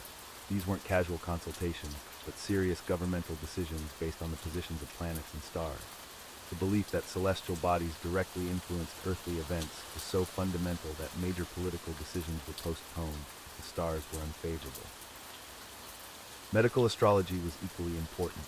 Physicians believed that different parts of the human body were governed by different zodiac signs. Aries ruled the head, Taurus the neck, Gemini the arms, and so forth down to Pisces governing the feet. Surgery or bloodletting performed when the moon was in the wrong sign could be fatal. Medical students learned to cast horoscopes alongside anatomy, considering both essential skills for healing. The timing of medical procedures was incredibly complex. Not only did physicians consider the moon's phase and zodiacal position, but also the positions of all visible planets. Mars in certain positions could cause excessive bleeding, while Venus might affect the heart. Saturn's influence was generally feared, as it was associated with melancholy, disease, and death. These beliefs meant that some medical treatments might be delayed for weeks while waiting for favorable celestial conditions. Agricultural activities were similarly governed by celestial timing. Farmers planted crops according to lunar phases, believing that seeds planted during a waxing moon would grow more vigorously. The moon's position in different zodiac signs affected what types of work should be undertaken. Fire signs like Aries and Leo were good for harvesting grain, while water signs like Cancer and Pisces favored planting leafy vegetables. The medieval calendar itself reflected these beliefs. Church authorities, despite official disapproval of astrology, often scheduled important religious festivals to coincide with favorable celestial conditions. The date of Easter, determined by lunar calculations, was one of many examples where Christian practice incorporated astronomical observations that bordered on astrological thinking. Shooting stars and meteors carried their own superstitions. These brief celestial visitors were often interpreted as souls departing Earth or messages from deceased loved ones. Some believed that making a wish upon a falling star would ensure its fulfillment, a tradition that persists today. Others saw meteors as angels descending to Earth on divine missions, their brief appearance marking moments of spiritual significance. The northern lights, visible occasionally in northern European regions, inspired particularly elaborate mythologies. These dancing curtains of light were variously interpreted as the souls of unbaptized children, the reflection of light off the shields of the Valkyries, or signs of impending war. Their unpredictable appearances and ethereal beauty made them objects of both wonder and fear. Planetary conjunctions, when two or more planets appeared close together in the sky, were considered especially significant. The great conjunction of Jupiter and Saturn was believed to herald the rise and fall of religions and empires. Medieval astrologers calculated these events centuries in advance, creating detailed predictions about their earthly consequences. These calculations required sophisticated mathematical skills, showing how astrology drove astronomical learning. The concept of evil days based on celestial positions influenced daily life profoundly. Certain combinations of planetary positions created days when no important activities should be undertaken. Travel, marriage, business transactions, and even simple tasks like cutting hair might be postponed if the stars were unfavorable. These beliefs created a complex rhythm of activity and inactivity that structured medieval life. Even the weather was attributed to celestial influences. Storms were believed to be caused by malevolent planetary aspects, while fair weather reflected harmonious celestial conditions. This led to elaborate rituals designed to influence weather patterns through appeals to astrological forces. Farmers might time their prayers for rain to coincide with the moon entering water signs, believing this would increase their effectiveness. The influence of celestial superstitions extended into the realm of dreams and prophecy. Dreams experienced during certain lunar phases were considered more prophetic than others. The new moon was particularly favored for divination, as it was believed to thin the veil between earthly and spiritual realms. Professional dream interpreters would consider not only the content of dreams, but also the celestial conditions under which they occurred. These celestial beliefs created a medieval world where the boundary between earth and sky was permeable, where human actions could influence cosmic events just as cosmic events influenced human affairs. The night sky was not a distant spectacle, but an intimate part of daily existence, its movements as important as the weather or the seasons in determining the rhythm of medieval life. The medieval mind harbored deep fears about witchcraft, creating elaborate superstitions that governed daily life. These beliefs weren't merely folklore, but serious concerns that shaped entire communities and influenced legal systems across Europe. Medieval people believed witches could curse livestock simply by looking at them with malicious intent. Farmers would hang iron horseshoes above barn doors and paint protective symbols on their animals to ward off the evil eye. They believed that a witch's gaze could cause cows to stop producing milk, horses to become lame, or chickens to stop laying eggs. The fear of witches poisoning wells led to elaborate water blessing rituals. Priests would consecrate community water sources monthly, sprinkling holy water and reciting prayers. People believed that witches would sneak out at night to contaminate wells with mysterious powders that could cause illness or death throughout the village. Crossroads held particular significance in witchcraft beliefs. Medieval people thought witches gathered at crossroads during the new moon to perform their most powerful spells. Travelers would carry rowan berries or wear iron amulets when passing through crossroads, especially after dark. Some communities erected crosses at major intersections to prevent supernatural gatherings. The belief in witch marks created widespread paranoia about physical appearance. People scrutinized their neighbors for unusual moles, birthmarks, or scars, believing these were signs of demonic pacts. Midwives and healers faced particular suspicion, as their knowledge of herbs and healing could easily be interpreted as supernatural abilities. Medieval communities developed intricate tests to identify suspected witches. The swimming test involved binding a person's hands and feet, then throwing them into deep water. If they floated, they were considered guilty of witchcraft, as water would reject an evil person. If they sank and drowned, they were posthumously declared innocent. Another common test involved weighing the accused against a large church Bible. If the person weighed less than the holy book, they were believed to be a witch, as evil spirits supposedly made their bodies unnaturally light. These tests reflected the medieval belief that supernatural forces would reveal themselves through physical signs. The fear of shape-shifting witches led to numerous protective rituals. People believed witches could transform into cats, wolves, or ravens to spy on their neighbors or commit evil acts. Households would scatter salt around their property at night, believing that witches in animal form couldn't cross salt barriers. Witch bottles became popular protective charms throughout medieval Europe. These glass containers held the victim's hair, nail clippings, and urine, along with iron nails, thorns, and pins. People buried these bottles near their homes, believing they would trap any curse sent their way and reflect the evil back to its sender. The belief in flying witches created elaborate nighttime precautions. People would bar their shutters and doors with iron bolts, believing witches could enter through any opening. They scattered poppy seeds on their roofs, thinking witches would be compelled to count every seed before entering, keeping them busy until dawn broke their power. Medieval people believed witches could steal a person's shadow, leaving them vulnerable to illness and death. They avoided walking alone in bright sunlight and would frequently check to ensure their shadow remained attached. Some carried mirrors to reflect any shadow-stealing spells back to their casters. The fear of witch-cursed food led to complex mealtime rituals. Families would bless their food 3 times before eating and never accepted meals from suspected neighbors.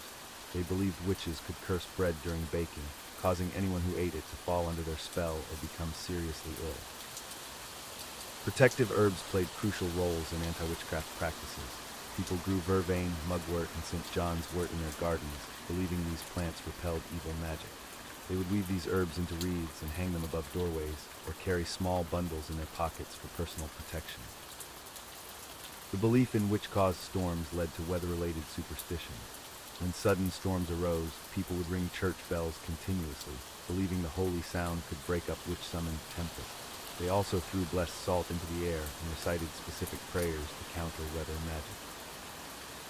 Medieval communities believed witches could curse entire harvests by walking through grain fields at specific times.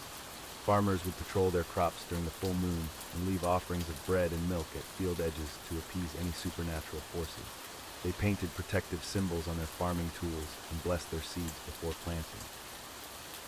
The fear of love potions and enchantments created elaborate courtship precautions. Young people avoided accepting food or drink from potential suitors' families, believing these could contain magical ingredients. Parents would consult wise women to determine if their children's romantic interests were genuine or magically induced. Witch-detecting animals became valuable household protectors. Cats were believed to sense supernatural presences and would hiss or flee when witches approached. Dogs could supposedly see through magical disguises and would bark at shape-shifted witches. Some families kept roosters specifically because their crowing could break witch spells.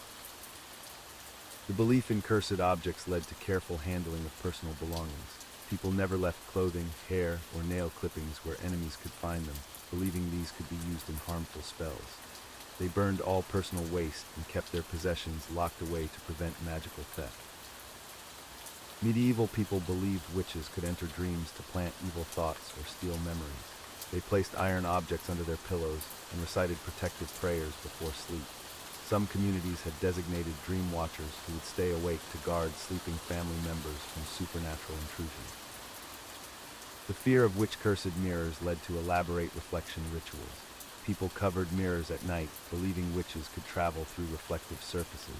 They would bless their mirrors monthly with holy water and never looked into them during thunderstorms when supernatural forces were believed to be strongest.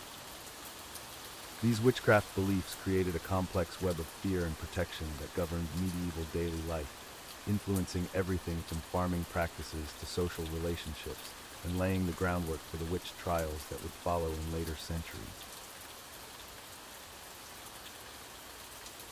The identification of witches became an elaborate science in medieval communities, with specific physical markers considered absolute proof of supernatural allegiance.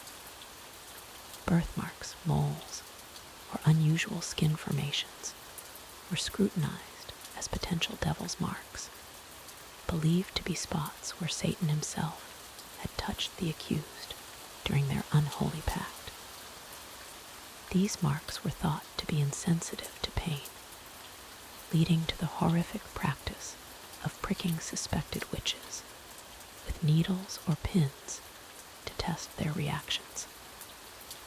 Village-wise women often found themselves particularly vulnerable to accusations, their knowledge of herbal remedies and natural healing methods viewed with deep suspicion. A woman who could successfully treat ailments that baffled others was considered either blessed by God or cursed by the devil, with the latter assumption proving far more common. Their gardens, filled with medicinal plants, were seen as witches' plots where dark magic flourished alongside healing herbs. The concept of familiar spirits added another layer to witchcraft beliefs, with any unusual relationship between a person and an animal viewed as potentially supernatural. Cats, particularly black ones, were considered the most common familiars, but dogs, birds, and even insects could be seen as demonic companions. An elderly woman who fed stray cats or spoke gently to animals might find herself accused of consorting with evil spirits, her kindness twisted into evidence of malevolent practice. Weather patterns played a significant role in witchcraft accusations, with unexpected storms, droughts, or unseasonable temperatures often blamed on local witches. Communities would scrutinize recent conflicts or disagreements, seeking someone to blame for their meteorological misfortunes. A woman who had argued with neighbors before a devastating hailstorm might find herself accused of summoning the destructive weather through supernatural means. The practice of image magic, or creating dolls and effigies to harm enemies, was considered one of the most dangerous forms of witchcraft. Medieval people believed that anything done to a representation of a person would affect the actual individual, making the discovery of crude dolls or carved figures grounds for immediate suspicion. Even children's toys could be misinterpreted as magical implements if found in the wrong circumstances. Milk and butter production became another area where witchcraft accusations flourished, with any disruption in dairy operations potentially blamed on supernatural interference. Cows that suddenly stopped producing milk, butter that wouldn't churn properly, or cream that refused to separate were all seen as possible results of witchcraft. Dairy maids and farm women lived under constant scrutiny, their livelihoods dependent on processes that medieval people didn't fully understand. The belief in witches' sabbaths, gatherings where practitioners of dark magic would meet to worship Satan and plan their evil deeds, created widespread paranoia about nighttime activities. Any unexplained absence, particularly by women, could be interpreted as attendance at these demonic meetings. Dreams and nightmares were sometimes considered memories of Sabbath participation, with sleepwalking or sleep-talking viewed as evidence of supernatural activity. Healing practices became increasingly dangerous for practitioners, as medical knowledge was often indistinguishable from magic in medieval minds. A successful healer might be accused of making pacts with demons to achieve their cures, while an unsuccessful one could be blamed for deliberately causing harm through witchcraft. This created an impossible situation where any involvement in medical treatment carried the risk of supernatural accusations. The concept of the evil eye, the belief that certain individuals could cause harm simply by looking at someone with malicious intent, was deeply embedded in medieval witchcraft beliefs. People with unusual eye colors, crossed eyes, or intense gazes were often suspected of possessing this power. Protective amulets and gestures were developed to ward off the evil eye, but possession of such protective items could itself be seen as evidence of involvement in magical practices. Children's involvement in witchcraft accusations created particularly tragic situations, with young people sometimes encouraged to testify against adults in their communities. The medieval belief that children were more susceptible to supernatural influence meant their testimony was often given special weight in witchcraft trials. Playground games, imaginary friends, or unusual behavior could be interpreted as signs of demonic possession or supernatural contact. The role of confession in witchcraft cases created a cruel paradox where accused individuals faced impossible choices. Maintaining innocence often led to continued torture and investigation, while confessing to witchcraft typically resulted in execution. Some confessions became elaborate fantasies, with accused witches describing impossible feats and supernatural encounters in desperate attempts to end their suffering. Economic factors often underlying witchcraft accusations, with property disputes, inheritance conflicts, and business rivalries frequently manifesting as supernatural charges. A successful merchant might be accused of using magic to prosper, while a struggling farmer could be blamed for cursing neighbors' crops. These accusations provided a socially acceptable way to express economic grievances and redistribute wealth through confiscation of accused witches' property. The medieval understanding of mental illness often intersected with witchcraft beliefs, with conditions we now recognize as psychological disorders interpreted as supernatural afflictions. Depression, anxiety, and other mental health issues were seen as possible results of demonic possession or witchcraft, leading to treatments that combined religious ritual with folk remedies. Those suffering from mental illness faced the additional burden of supernatural suspicion. Seasonal patterns in witchcraft accusations reflected agricultural cycles and community tensions, with certain times of year proving more dangerous for potential accusations. Harvest failures, livestock diseases, and other agricultural disasters often triggered waves of supernatural blame-seeking. Spring planting and autumn harvest times were particularly fraught periods when the success or failure of crops could determine the fate of suspected witches. The gradual decline of medieval witchcraft beliefs would eventually give way to new forms of supernatural suspicion, but their impact on European society was profound and lasting. These beliefs shaped legal systems, social relationships, and cultural attitudes in ways that would influence Western civilization for centuries to come, creating precedents for mass hysteria and scapegoating that would resurface in different forms throughout history. Medieval courtship was governed by an intricate web of superstitions that would make modern dating apps seem refreshingly simple. These beliefs shaped every aspect of romantic life, from the first glance between potential lovers to the wedding night itself, creating a complex system of omens, rituals, and taboos. Young women seeking glimpses of their future husbands employed numerous divination methods. On St. Agnes Eve, unmarried girls would perform elaborate rituals before sleep, believing they would dream of their destined spouse. They would eat a hard-boiled egg, consuming both the white and yolk, then walk backward to bed without speaking a word. The silence was crucial. Any utterance would break the spell and leave them husbandless for another year. Apple peeling divination was another popular practice. A young woman would carefully peel an apple in one continuous strip, then throw the peel over her left shoulder. The shape it formed upon landing would reveal the first letter of her true love's name. If the peel broke during the process, it meant she would remain unmarried for at least 7 more years.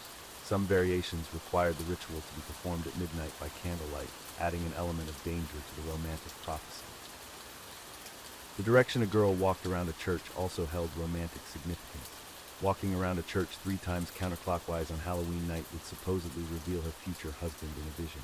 However, this practice was considered dangerous, as walking counterclockwise was associated with summoning dark forces. Many young women risked spiritual damnation for a glimpse of marital bliss. Bread divination played a significant role in medieval romance. Young women would bake their initials into loaves of bread, then place them near the fireplace overnight. If a loaf cracked or broke, it meant the person would never marry. If it remained whole and golden, marriage was assured within a year. The position of the cracks could also indicate the character of the future spouse. Cracks near the top suggested a wealthy husband, while cracks at the bottom warned of poverty. Mirrors held special power in love divination. A young woman could discover her future husband by sitting before a mirror at midnight on New Year's Eve, eating an apple while brushing her hair. Her destined spouse would appear in the reflection, looking over her shoulder. However, if she saw a skull instead of a face, it meant she would die before marriage. This terrifying possibility made mirror divination a test of courage as much as curiosity. Plant-based love magic was equally elaborate. Young women would plant 2 seeds side by side, nomming one for themselves and another for their beloved. If both plants grew straight and tall, the love was true and marriage was certain. If one plant died or grew crooked, the relationship was doomed. Marigolds were particularly favored for this purpose, as they were associated with the sun and masculine energy.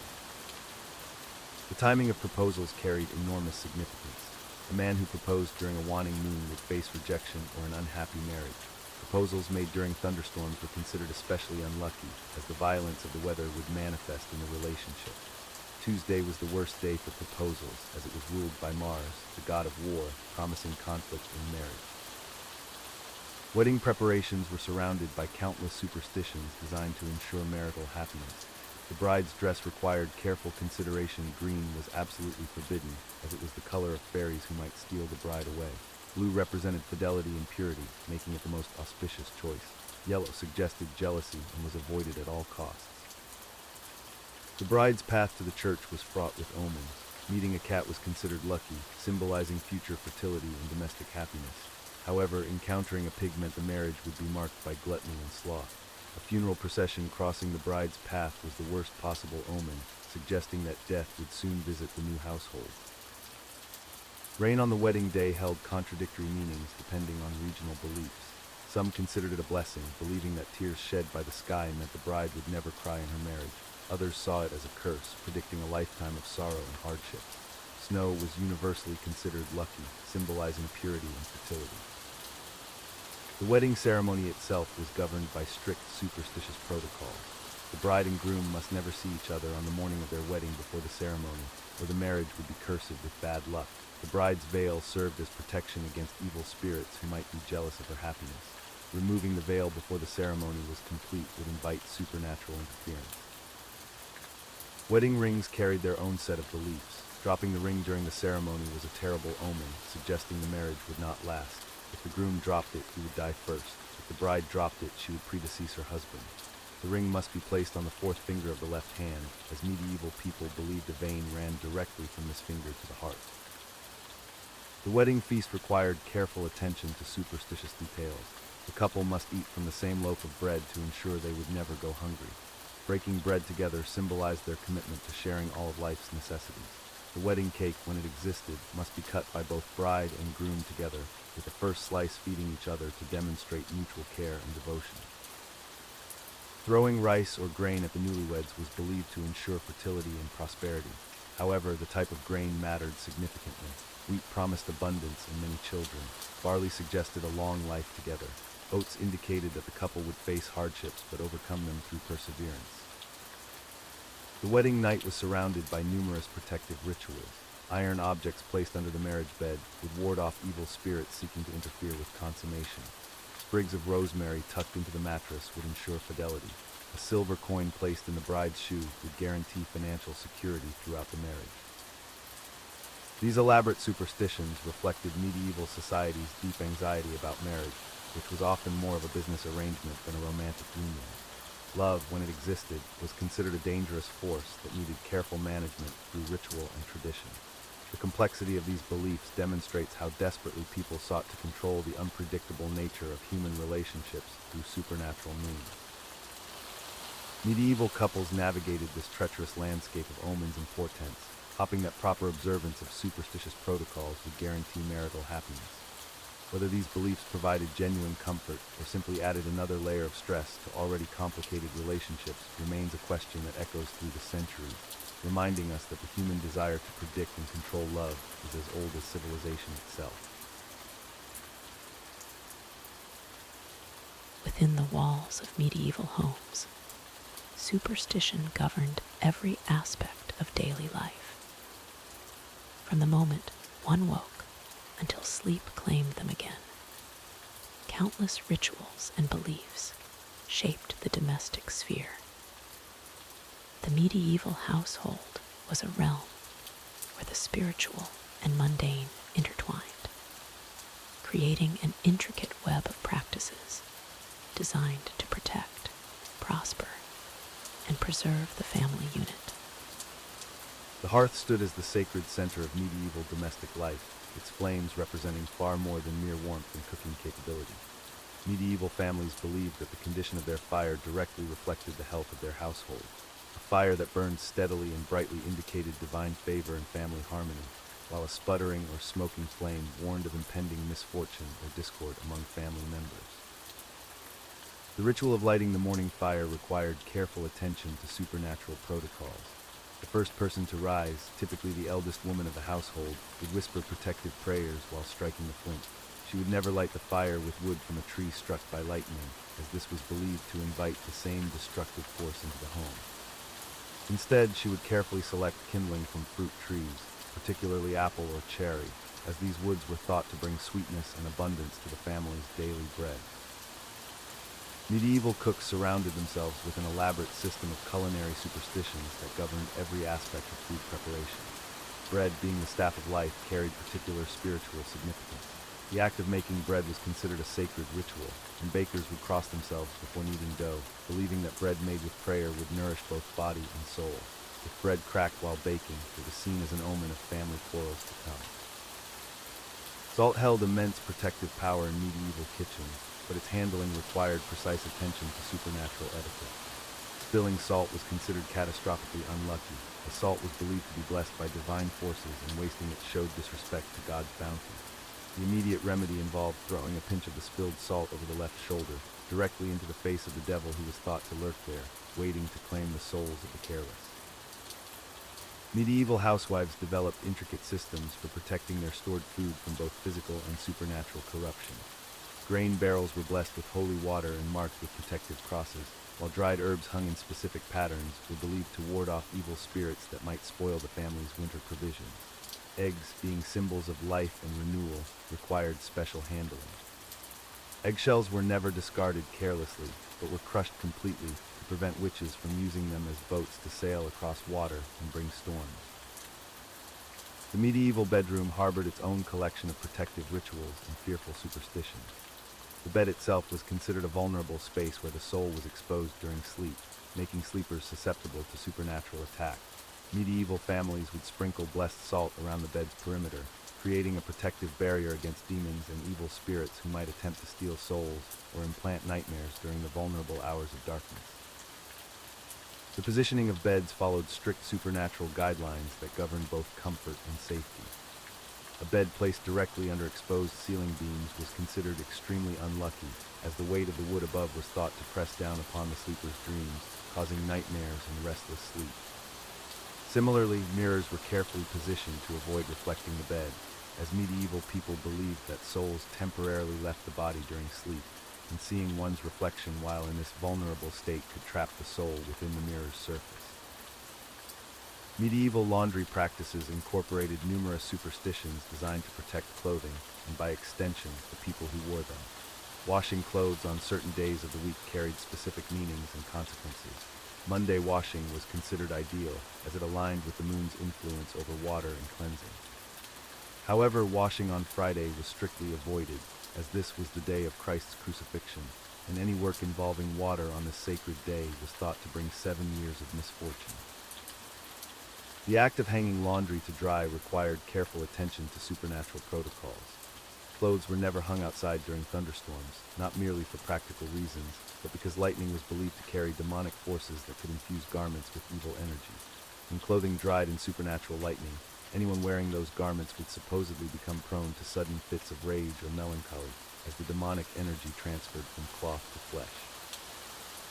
Medieval households maintained elaborate systems for protecting their domestic animals, who were considered vulnerable to supernatural attack due to their innocent nature. Cows, being particularly valuable, were surrounded by protective rituals.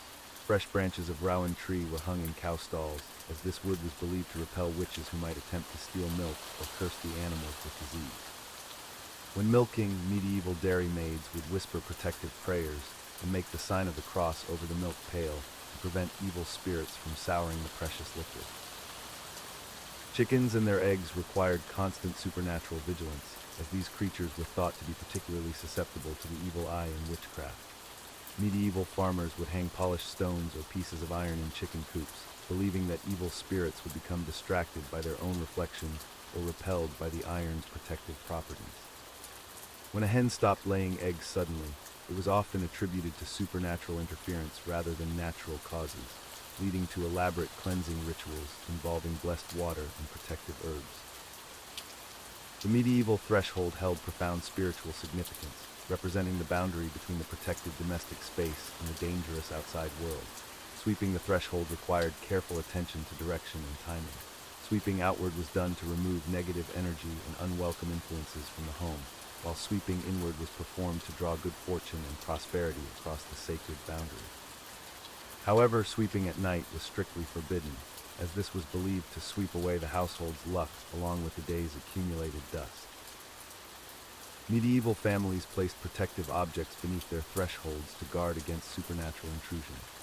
Iron nails, blessed salt, or small bags containing protective herbs were commonly buried under doorways, creating invisible barriers that evil spirits supposedly could not cross. When visitors arrived with suspicious intentions or unknown backgrounds, household members would discreetly sprinkle salt behind them after they entered, believing this would neutralize any negative energies they might have brought into the sacred domestic space.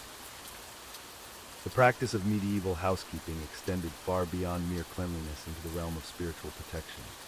Brooms were never left standing upright, as this position was thought to invite witches to use them for supernatural transportation. Instead, brooms were stored lying flat or hanging from hooks, preventing their misuse by malevolent supernatural forces. Similarly, scissors and knives were never left open or pointing toward beds, as sharp objects were believed to cut through protective spiritual barriers and leave sleepers vulnerable to demonic attack. Medieval windows required their own protective measures, as these openings were considered potential entry points for evil spirits. Iron crosses were often embedded in window frames, while specific herbs like vervain or St. John's wort were grown in window boxes to create living barriers against supernatural intrusion. During storms, medieval families would close all windows and cover them with blessed cloth, believing that lightning could carry demonic forces directly into the home through these vulnerable openings. These household superstitions created a complex daily rhythm of protective rituals and careful observances that governed every aspect of medieval domestic life. From the lighting of morning fires to the careful positioning of sleeping arrangements, medieval families lived within an intricate framework of beliefs designed to shield them from supernatural dangers while attracting divine favor and earthly prosperity to their carefully protected home. Medieval dining wasn't just about sustenance. It was a minefield of supernatural beliefs that governed every aspect of food preparation, serving, and consumption. From the moment ingredients were gathered until the last crumb was cleared away, medieval people lived in constant awareness of the spiritual forces that could bless or curse their meals. The act of breaking bread carried profound mystical significance. Medieval households believed that the way bread was cut could determine the family's fortune for the entire year. The head of household had to make the first cut in a perfect cross pattern, symbolizing divine protection over the meal. If the bread cracked unexpectedly while being cut, it was seen as an omen that someone at the table would face serious illness before the next harvest. This belief was so deeply ingrained that many families would rather go hungry than eat bread that had split improperly. Salt, precious as gold in medieval times, was surrounded by elaborate superstitions that governed its use at every meal. Spilling salt was considered one of the most catastrophic dining accidents possible, believed to invite 7 years of poverty and misfortune into the household. The only way to counteract this curse was to immediately throw a pinch of the spilled salt over your left shoulder with your right hand, directly into the face of the devil who was supposedly lurking there, waiting to claim your soul through this moment of carelessness. The positioning of salt on the table was equally critical. It had to be placed in the exact center, equidistant from all diners, to ensure that no one person would monopolize good fortune. If the salt cellar was accidentally moved closer to one guest, that person was expected to share their anticipated good luck by offering salt to every other person at the table before using it themselves. Refusing to pass salt when requested was considered such bad luck that it could end friendships and even break marriage engagements. Wine and ale consumption was governed by intricate rituals designed to prevent poisoning by both earthly enemies and supernatural forces.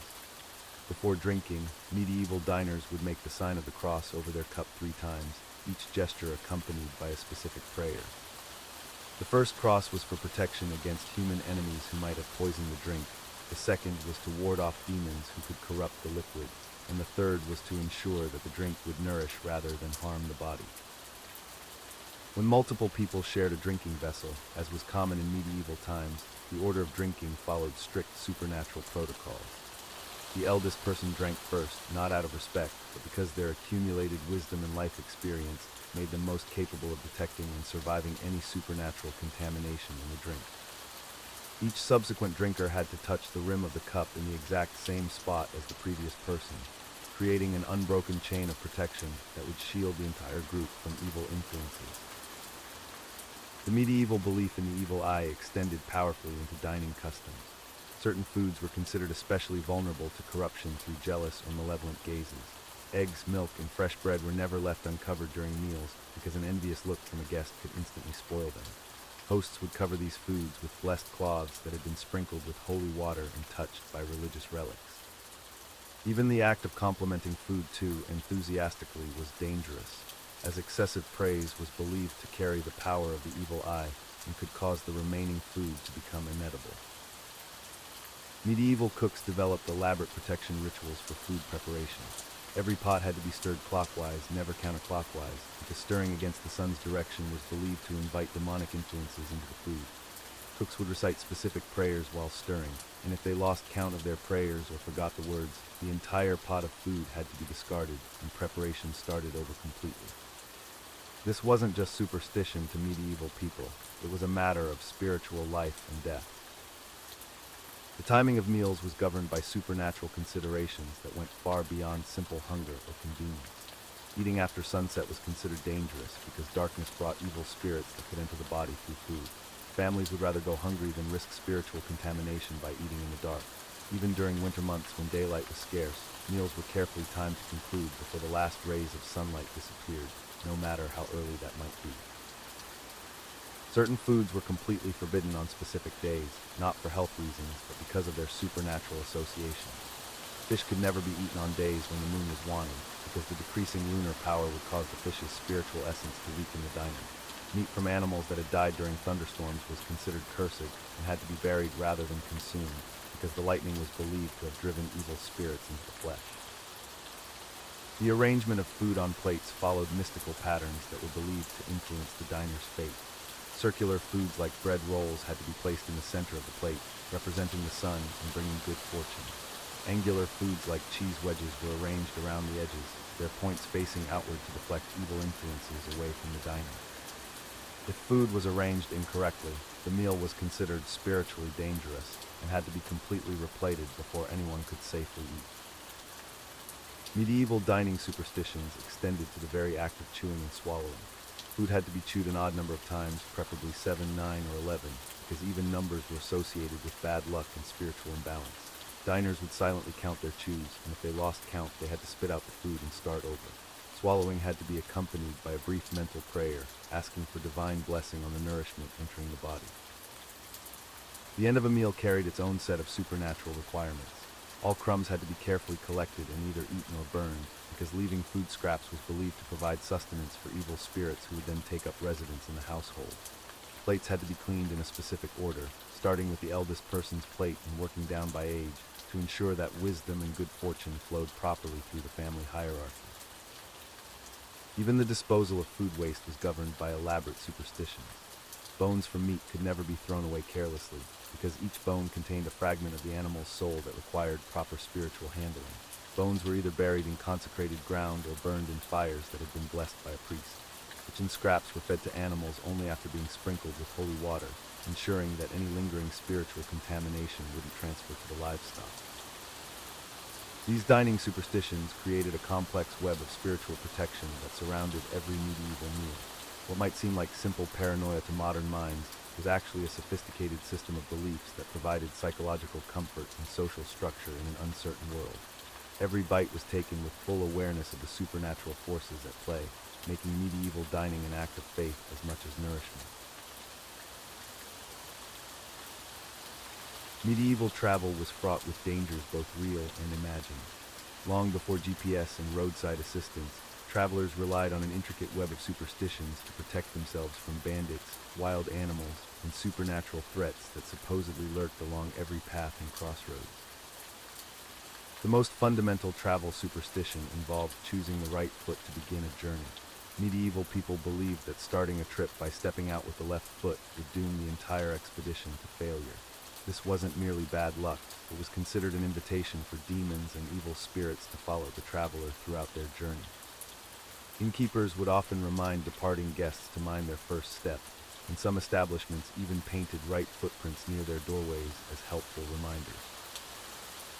Crossroads held particular terror in the medieval imagination. These intersections weren't simply places where paths met, they were believed to be supernatural gateways where the boundaries between worlds grew thin. Travelers approaching crossroads would perform elaborate rituals to protect themselves. Some would throw coins at the intersection while reciting prayers, believing that demons could be bribed to leave them alone. Others would walk backwards through crossroads, reasoning that evil spirits couldn't follow someone who refused to look where they were going. The most feared crossroads were those where criminals had been executed. Medieval law often required that murderers and thieves be hanged at crossroads as a warning to other potential criminals. These execution sites became focal points for supernatural terror. Travelers would go miles out of their way to avoid such places, believing that the angry spirits of the executed would attack anyone who dared pass through their domain. Some crossroads accumulated so many execution superstitions that they became permanently abandoned, with new roads built specifically to bypass these cursed intersections. Bridges presented their own unique supernatural challenges. Medieval people believed that every bridge was guarded by a spirit or demon who demanded payment for safe passage. This belief was so widespread that many bridges actually did have toll collectors, blurring the line between supernatural superstition and practical economics. Travelers would often throw coins into the water below bridges, hoping to appease whatever supernatural forces controlled the crossing. Some bridges gained reputations for being particularly dangerous, with stories of travelers who attempted to cross without proper spiritual preparation, only to be swept away by sudden floods or attacked by mysterious creatures. The direction of travel carried deep superstitious significance. Journeys undertaken while facing east were considered blessed, as travelers would be moving toward the rising sun and the Holy Land.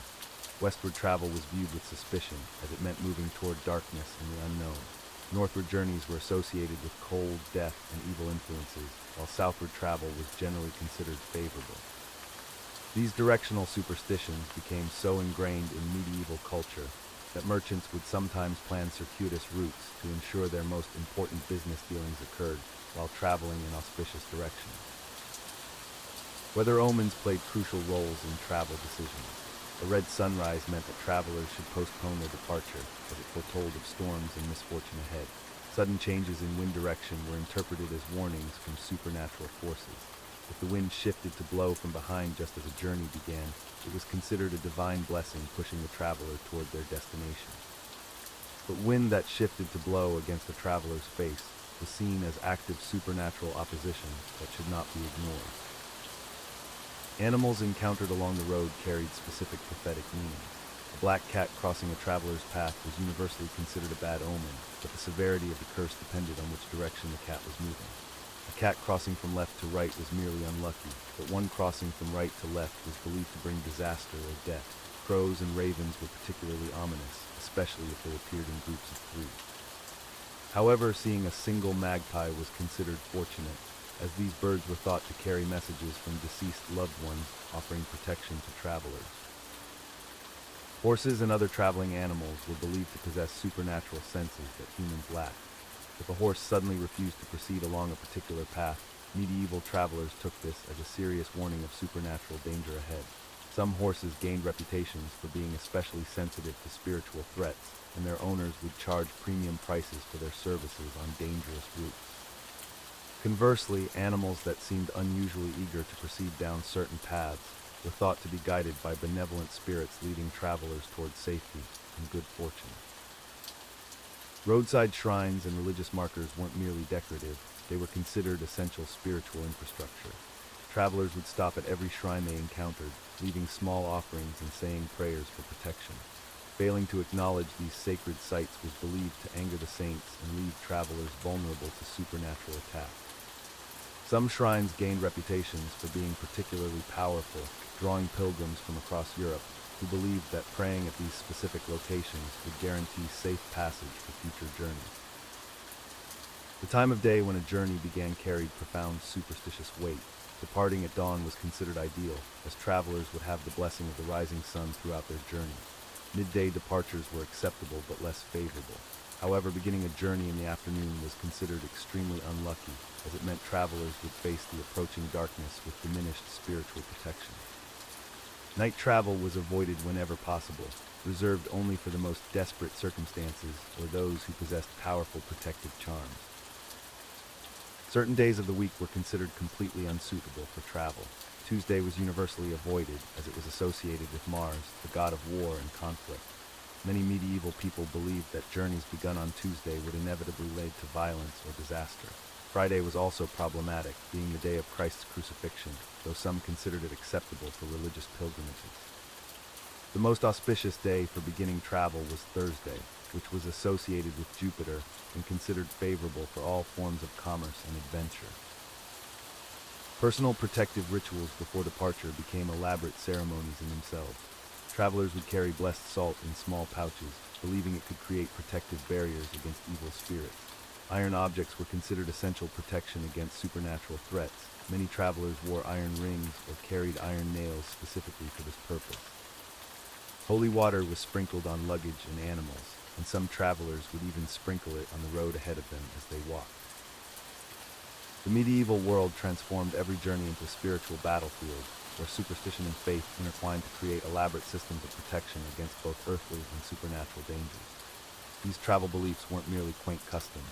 They were serious spiritual practices that could determine whether a medieval person dared to venture beyond their village boundaries, shaping the very fabric of commerce, communication, and cultural exchange across the medieval world. The medieval relationship with water was one of profound reverence and deep-seated fear. In an age where the ocean's depths remained utterly mysterious and drowning claimed countless lives, water became the subject of elaborate superstitions that governed everything from daily bathing to maritime voyages. Perhaps no superstition was more universally observed than the prohibition against whistling at sea. Medieval sailors believed that whistling would summon storms, as the sound mimicked the howling winds that preceded tempests. This belief was so deeply ingrained that even centuries later, many maritime cultures maintained strict silence during calm weather, fearing that any unnecessary noise might anger the spirits of the deep. The act of spitting into the ocean before departure became a sacred ritual among medieval seafarers. They believed that offering their saliva to the sea would appease the water spirits and ensure safe passage. Some sailors would even cut their hair and cast the clippings into the waves, believing that leaving part of themselves with the ocean would guarantee their return to shore. Women aboard ships were considered harbingers of disaster in medieval maritime culture. The presence of a female passenger was thought to anger the sea gods, who would respond with violent storms and treacherous currents. This superstition was so powerful that many merchant vessels refused to carry female passengers, regardless of their ability to pay for passage. The sight of dolphins swimming alongside a ship was interpreted as a divine blessing. Medieval sailors believed these creatures were messengers of Poseidon, sent to guide vessels safely through dangerous waters. Conversely, the appearance of sharks was seen as an omen of impending death, and sailors would often change course entirely to avoid areas where these predators had been spotted. Crossing water required specific rituals to avoid supernatural consequences. Medieval travelers would carry iron nails or horseshoes when crossing bridges, believing that metal objects would protect them from water spirits that dwelled beneath. Some would scatter breadcrumbs into rivers before crossing, offering food to appease any malevolent entities lurking in the depths. The direction of water flow held prophetic significance in medieval divination practices. Water flowing toward the east was considered auspicious, promising prosperity and good fortune. Westward flowing water, however, was viewed with suspicion, as it was believed to carry away luck and bring misfortune to nearby communities. Medieval fishing communities developed elaborate rituals around their nets and boats. Fishermen would never mend nets on Sundays, believing this would anger both God and the sea spirits, resulting in empty nets for weeks to come. They would also paint eyes on the prows of their boats, convinced that these painted features would help their vessels see and avoid underwater hazards. The practice of baptism became intertwined with water superstitions in medieval Christianity. Holy water was believed to possess protective properties against drowning, and many travelers would carry small vials of blessed water when crossing dangerous waterways. Some communities would bless entire rivers during religious ceremonies, believing this would prevent floods and water-related disasters. Rain during significant events carried prophetic meaning in medieval interpretation. Rain on a wedding day was considered a blessing, symbolizing fertility and abundance for the new couple. However, rain during a funeral was viewed as a sign that the deceased soul was troubled and unable to find peace in the afterlife. Medieval wells were surrounded by complex superstitions and protective rituals. Communities would drop coins into wells on specific feast days, believing this would ensure the water remained pure and abundant. Some wells were dedicated to particular saints, and pilgrims would travel great distances to drink from these sacred sources, convinced of their healing properties. The phenomenon of still water was particularly feared in medieval times. Stagnant ponds and motionless lakes were believed to be gateways to the underworld, where demons and lost souls congregated. Travelers would make wide detours to avoid such bodies of water, especially during twilight hours when supernatural activity was thought to be at its peak. Medieval communities developed specific protocols for dealing with drowning victims.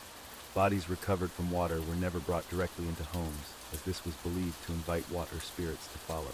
Instead, the deceased would be laid out in barns or outbuildings, and elaborate purification rituals would be performed before burial to prevent the water's curse from spreading to the living. The timing of sea voyages was governed by lunar superstitions that medieval sailors followed religiously. Departing during a new moon was considered extremely dangerous, as the dark sky was believed to hide sea monsters and treacherous weather. Full moon departures were preferred, as the bright light was thought to provide divine protection and clear navigation. Ice formations carried their own set of medieval superstitions. Frozen rivers were seen as nature's way of imprisoning water spirits during winter months, making overland travel safer. However, the first person to break through thin ice was believed to release these entities, bringing misfortune to their entire community. Medieval bathhouses, despite their popularity, were surrounded by superstitious practices. Bathers would never enter the water alone, believing that solitary individuals were vulnerable to water spirits seeking to possess human bodies. Communal bathing was not just social custom but supernatural protection, as evil entities were thought to be confused and weakened by multiple human presences. The color of water held diagnostic significance in medieval folk medicine. Green-tinged water was believed to indicate the presence of healing spirits, while reddish water was seen as contaminated by malevolent forces. Communities would often relocate their wells if the water changed color, convinced that supernatural influences had corrupted their source. These water superstitions shaped medieval life in profound ways, influencing everything from urban planning to international trade routes. The fear and reverence surrounding water created a complex web of beliefs that governed daily activities and major life decisions, demonstrating how deeply supernatural thinking penetrated every aspect of medieval existence. The medieval nobility lived in a world where power and paranoia intertwined like threads in an elaborate tapestry. Kings and queens, despite their earthly authority, remained deeply vulnerable to the unseen forces they believed governed their realms. Their superstitions were not merely personal quirks, but elaborate systems of protection that shaped the very foundations of royal courts across Europe. Royal birth itself was surrounded by countless protective rituals. When a queen went into labor, every door and window in the castle would be thrown open to ensure the child's soul could enter freely. Iron objects were placed beneath the birthing bed to ward off malevolent spirits who might steal the newborn's breath. The umbilical cord was never discarded carelessly, but buried in consecrated ground or burned with specific herbs, as it was believed that whoever possessed it could control the child's destiny throughout their entire life. The coronation ceremonies of medieval monarchs were elaborate theatrical productions designed as much to appease supernatural forces as to legitimize earthly power. The crown itself had to be blessed by no fewer than 7 bishops, each representing a different aspect of divine protection.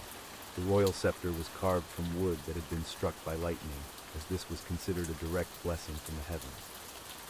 Before the ceremony, the future monarch would fast for 3 days and nights, not only for spiritual purification, but because an empty stomach was believed to make one more receptive to divine wisdom.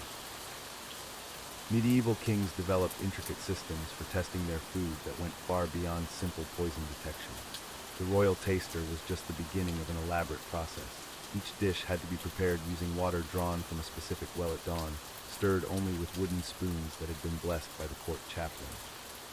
Salt was added in patterns that formed protective symbols, and the final dish was presented on plates made from materials believed to change color in the presence of evil intentions. Silver was preferred not just for its beauty, but because it was thought to tarnish immediately if touched by anything cursive. The sleeping arrangements of royalty were governed by superstitions that would seem absurd to modern minds. The royal bed had to be positioned so that the monarch's head pointed toward the east, ensuring they would wake with the rising sun and its protective energies. The bed itself was constructed using wood from trees that had never been struck by lightning, as such wood was considered cursive. Beneath the mattress, small pouches containing herbs, blessed stones, and written prayers were sewn into the fabric.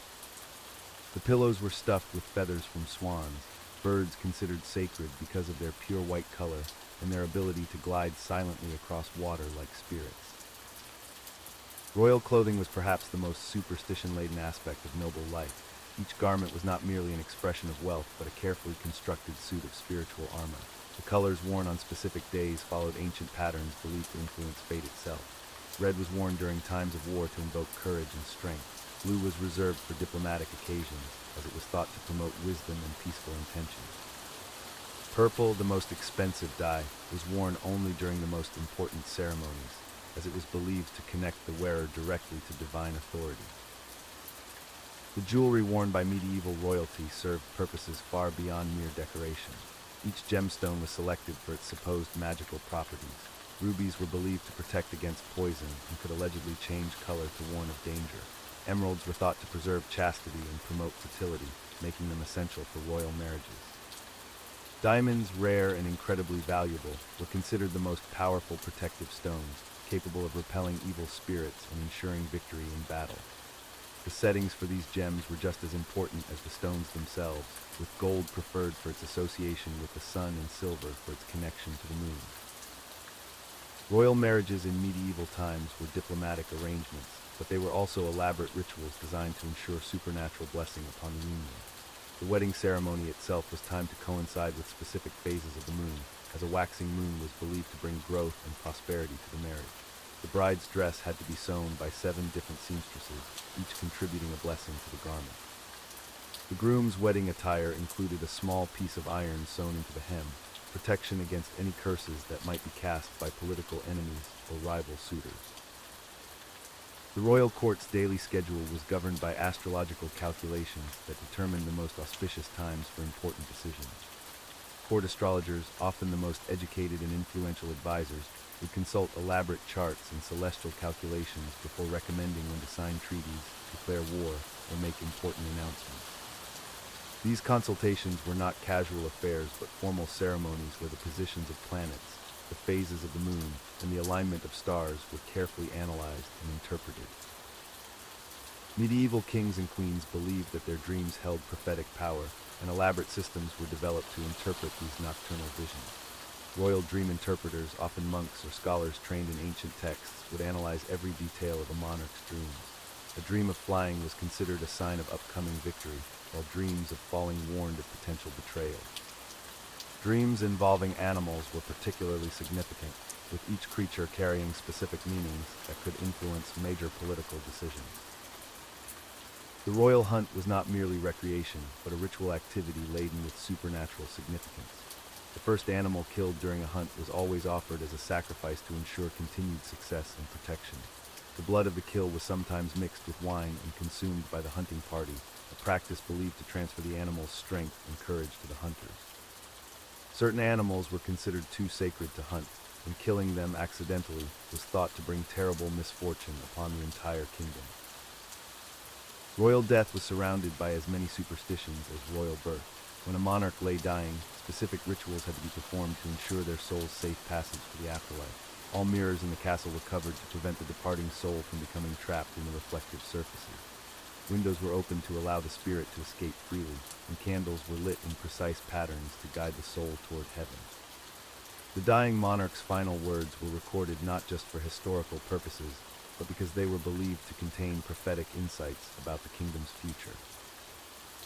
These royal superstitions were not merely personal beliefs, but institutional practices that shaped the very structure of medieval government.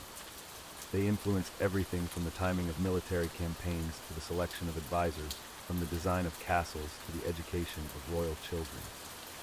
In a world where the line between the natural and supernatural was blurred, these elaborate protective rituals provided psychological comfort and political legitimacy to those who wielded ultimate earthly power, while remaining acutely aware of their vulnerability to forces beyond human control. Medieval religious festivals weren't just celebrations of faith. They were elaborate theatrical productions where the sacred and superstitious danced together in ways that would make modern theologians deeply uncomfortable. These weren't your grandmother's church services. These were events where blessing bread could supposedly cure blindness, where the direction you walked around a church could determine your eternal fate, and where the timing of your prayers could literally mean the difference between salvation and damnation. Let's begin with Candlemas, celebrated on February 2nd. This wasn't simply about blessing candles. Medieval people believed that the candles blessed on this day possessed genuine magical properties. Farmers would light these sacred candles during thunderstorms, convinced that the blessed flame could redirect lightning away from their crops. Women in labor would grasp these candles, believing that the holy light would ease their pain and protect both mother and child from demonic interference during the vulnerable moment of birth.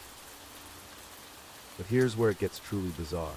The candles had to be made from specific materials. Beeswax was preferred because bees were considered pure creatures that never mated, making their wax spiritually clean. Tallow from certain animals was acceptable, but never from animals that had died violently or unnaturally. The wick had to be made from flax grown in consecrated ground, and the entire candle had to be crafted by someone who had fasted for 3 days prior to the work. The procession itself followed strict superstitious protocols. Participants had to walk clockwise around the church exactly 3 times, never 4, never 2. Walking counterclockwise was believed to invite demonic possession. Children born within the past year had to be carried at the front of the procession, as their innocence was thought to strengthen the blessing of all the candles.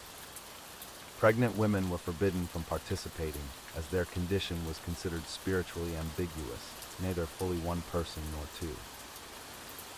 Easter brought its own collection of supernatural beliefs that went far beyond resurrection theology. The Easter Vigil wasn't just a religious service. It was a magical ritual where the timing of every action carried cosmic significance. Water blessed during the Easter Vigil was collected in special vessels and stored throughout the year. This wasn't simply holy water. Medieval people believed it could cure diseases, protect crops from blight, and even detect witchcraft. A few drops placed on suspicious food would reveal poison through bubbling or color changes. The Easter fire held equally powerful properties. Coals from the Easter fire were carefully preserved and carried home to relight hearth fires that had been extinguished on Good Friday. These weren't just symbolic gestures. People genuinely believed that cooking food over Easter fire coals would make the meals more nutritious and spiritually nourishing. Blacksmiths would incorporate Easter fire coals into their forges when crafting tools, believing the blessed fire would make their metalwork stronger and less likely to break. But the Easter eggs carried the most elaborate superstitions. These weren't simple symbols of new life. Eggs laid on Good Friday were considered especially powerful. They had to be collected before sunrise by a virgin, blessed by a priest who had fasted for 40 days, and painted with specific colors that corresponded to different protective properties. Red eggs protected against fire, blue eggs guarded against drowning, and yellow eggs prevented lightning strikes. The shells of these blessed eggs weren't discarded carelessly. They were ground into powder and mixed into medicines, scattered in gardens to protect plants from pests, and sewn into small cloth pouches that served as protective amulets. Children wore these eggshell amulets around their necks, and farmers buried them at the corners of their fields to ensure good harvests. Pentecost brought its own supernatural theater. The descent of the Holy Spirit wasn't just commemorated, it was actively courted through elaborate rituals designed to invite divine presence. Churches would release live doves during the service, but these birds had to meet specific criteria. They had to be pure white without a single colored feather. They had to be fed only blessed grain for 7 days before the ceremony. And they had to be released at the exact moment the priest spoke specific Latin phrases, or the entire ritual would be considered invalid. Rose petals were scattered from church towers during Pentecost, but not just any roses. These had to be red roses, picked at dawn on Pentecost morning by children who had received their first communion within the past year. The petals were blessed individually, and people would scramble to collect them as they fell, believing that catching a blessed rose petal would bring good fortune for the entire year. Pregnant women were especially eager to catch these petals, as they were thought to ensure easy childbirth and healthy bodies. All Saints' Day transformed into something that resembled spiritual warfare more than peaceful commemoration. This wasn't just about honoring the dead. It was about actively protecting the living from supernatural threats that were believed to be especially active during this time. Churches would be filled with burning incense made from specific herbs. Frankincense and myrrh were standard, but medieval recipes also included dried rosemary, blessed salt, and powdered bones from saints' relics. The bells played during All Saints' Day weren't ringing randomly. Each church had specific sequences that were believed to repel different types of evil spirits. Demons were supposedly driven away by rapid, high-pitched ringing. Ghosts of the unquiet dead required slow, deep tolls. And malevolent fairies, who were thought to be especially troublesome during this season, could only be deterred by bells rung in mathematical patterns based on sacred numbers like 3, 7, and 12. Families would prepare special meals for All Saints' Day, but these weren't ordinary feasts. Every dish had to incorporate blessed ingredients. Salt blessed by 7 different priests, herbs grown in churchyard soil, and bread made from grain that had been stored in consecrated buildings. The meals were eaten in complete silence, as speaking during the All Saints' feast was believed to invite the attention of wandering spirits who might overhear and follow the voices back to the family home. Christmas Eve brought perhaps the most elaborate collection of superstitions surrounding any religious festival. The midnight mass wasn't just a celebration of Christ's birth. It was a moment when the veil between earthly and divine realms was believed to be at its thinnest. Animals were thought to gain the power of speech at the stroke of midnight on Christmas Eve, but humans who overheard these conversations would die within a year. This created the peculiar tradition of farmers carefully avoiding their barns and stables during the midnight hour. The Christmas Eve meal followed strict supernatural protocols. 12 different dishes had to be served, representing the 12 apostles, but each dish also had to contain ingredients that had been blessed on specific saints' days throughout the year. The table had to be set with an odd number of place settings, as even numbers were thought to invite demonic presence. And a portion of each dish had to be set aside for deceased family members, whose spirits were believed to return on Christmas Eve to share in the feast. These weren't quaint folk customs that existed alongside official church doctrine. They were integral parts of how medieval people understood and practiced their faith. The line between approved religious ritual and forbidden superstition was often impossibly blurred, creating a spiritual landscape where blessing bread and casting spells could be performed by the same person in the same ceremony, all in the name of Christian devotion. Medieval medicine was a peculiar blend of practical knowledge and mystical beliefs, where the line between healing and magic blurred into fascinating obscurity. The remedies our ancestors relied upon reveal a world where superstition and medicine danced together in an intricate, often bewildering waltz of hope and desperation. Consider the widespread belief in the healing power of unicorn horn, known as alicorn in medieval texts. This precious substance, usually carved from narwhal tusks or rhinoceros horns, was believed to neutralize any poison and cure virtually every ailment known to humanity. Wealthy nobles would pay extraordinary sums for cups carved from supposed unicorn horn, believing that any poisoned drink would cause the vessel to crack or change color, warning them of danger. The preparation of these mystical remedies often involved elaborate rituals that were as important as the ingredients themselves. Physicians would grind the horn under specific phases of the moon, mixing it with holy water blessed by 7 different priests, while reciting Latin incantations that supposedly activated its magical properties. The resulting powder was administered with great ceremony, often accompanied by prayers and the burning of specific herbs. Equally fascinating was the medieval obsession with theriac, a complex antidote that contained dozens of ingredients, including viper's flesh, opium, and various exotic spices. The preparation of theriac was a public spectacle in many European cities, with master apothecaries demonstrating their skills before crowds of onlookers. The mixture had to age for years, like fine wine, before it was considered potent enough to counteract poisons and cure diseases. The doctrine of signatures dominated medieval medical thinking, suggesting that God had marked every plant and substance with a sign indicating its medicinal use. Walnuts, resembling the human brain, were prescribed for mental ailments and headaches. Yellow flowers like celandine were used to treat jaundice and liver problems, while red substances were believed to cure blood disorders and wounds. This belief system led to some remarkably creative interpretations of natural phenomena. The spotted leaves of lungwort were thought to resemble diseased lungs, making it the perfect remedy for respiratory ailments. Kidney-shaped beans were prescribed for kidney stones, while the heart-shaped leaves of certain plants were gathered to treat cardiac conditions. Medieval physicians spent considerable time studying the shapes, colors, and textures of natural objects, searching for divine clues about their healing properties. The preparation of these signature remedies often involved complex astrological calculations. Physicians would consult elaborate charts to determine the most auspicious times for gathering herbs, ensuring that the planets were properly aligned to maximize the plant's healing potential. A remedy for heart conditions might require gathering heart-shaped leaves during the hour of the sun, while liver remedies were best prepared when Jupiter dominated the sky. Precious stones played a crucial role in medieval medicine, with each gem believed to possess specific healing properties. Emeralds were thought to improve eyesight and protect against epilepsy, while rubies were prescribed for heart conditions and blood disorders. Sapphires were believed to cure depression and bring mental clarity, and diamonds were thought to provide protection against poison and evil spirits. The wealthy would commission elaborate rings and amulets incorporating multiple stones, creating personalized healing devices tailored to their specific ailments and astrological charts. These jewelry pieces were not merely decorative, but were considered essential medical equipment, worn constantly to maintain health and ward off disease. The stones had to be set in specific metals at particular times, with gold associated with the sun's healing power and silver connected to the moon's purifying influence. Medieval physicians also believed in the power of sympathetic magic, where substances that had experienced similar conditions could transfer their properties to patients.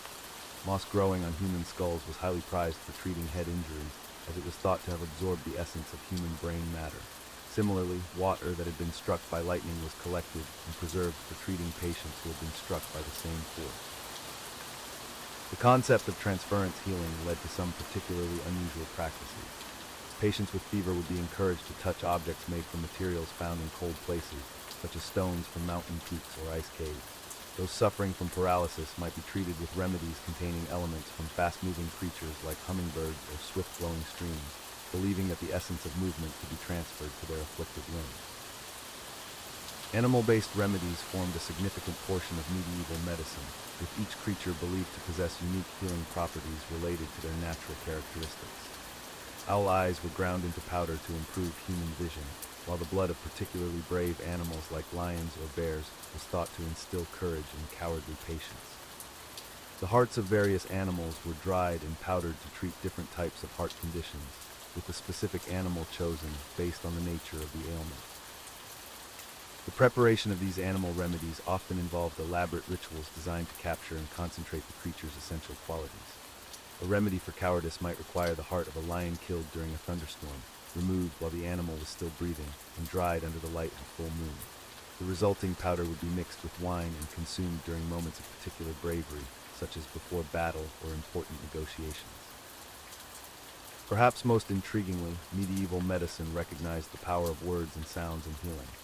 Certain Latin phrases were believed to possess inherent curative properties, and physicians would prescribe specific incantations to be recited at particular times of day. The words had to be pronounced with exact precision, as any deviation might render the treatment ineffective or even harmful. These verbal remedies were often combined with physical treatments, creating complex healing rituals that engaged multiple senses.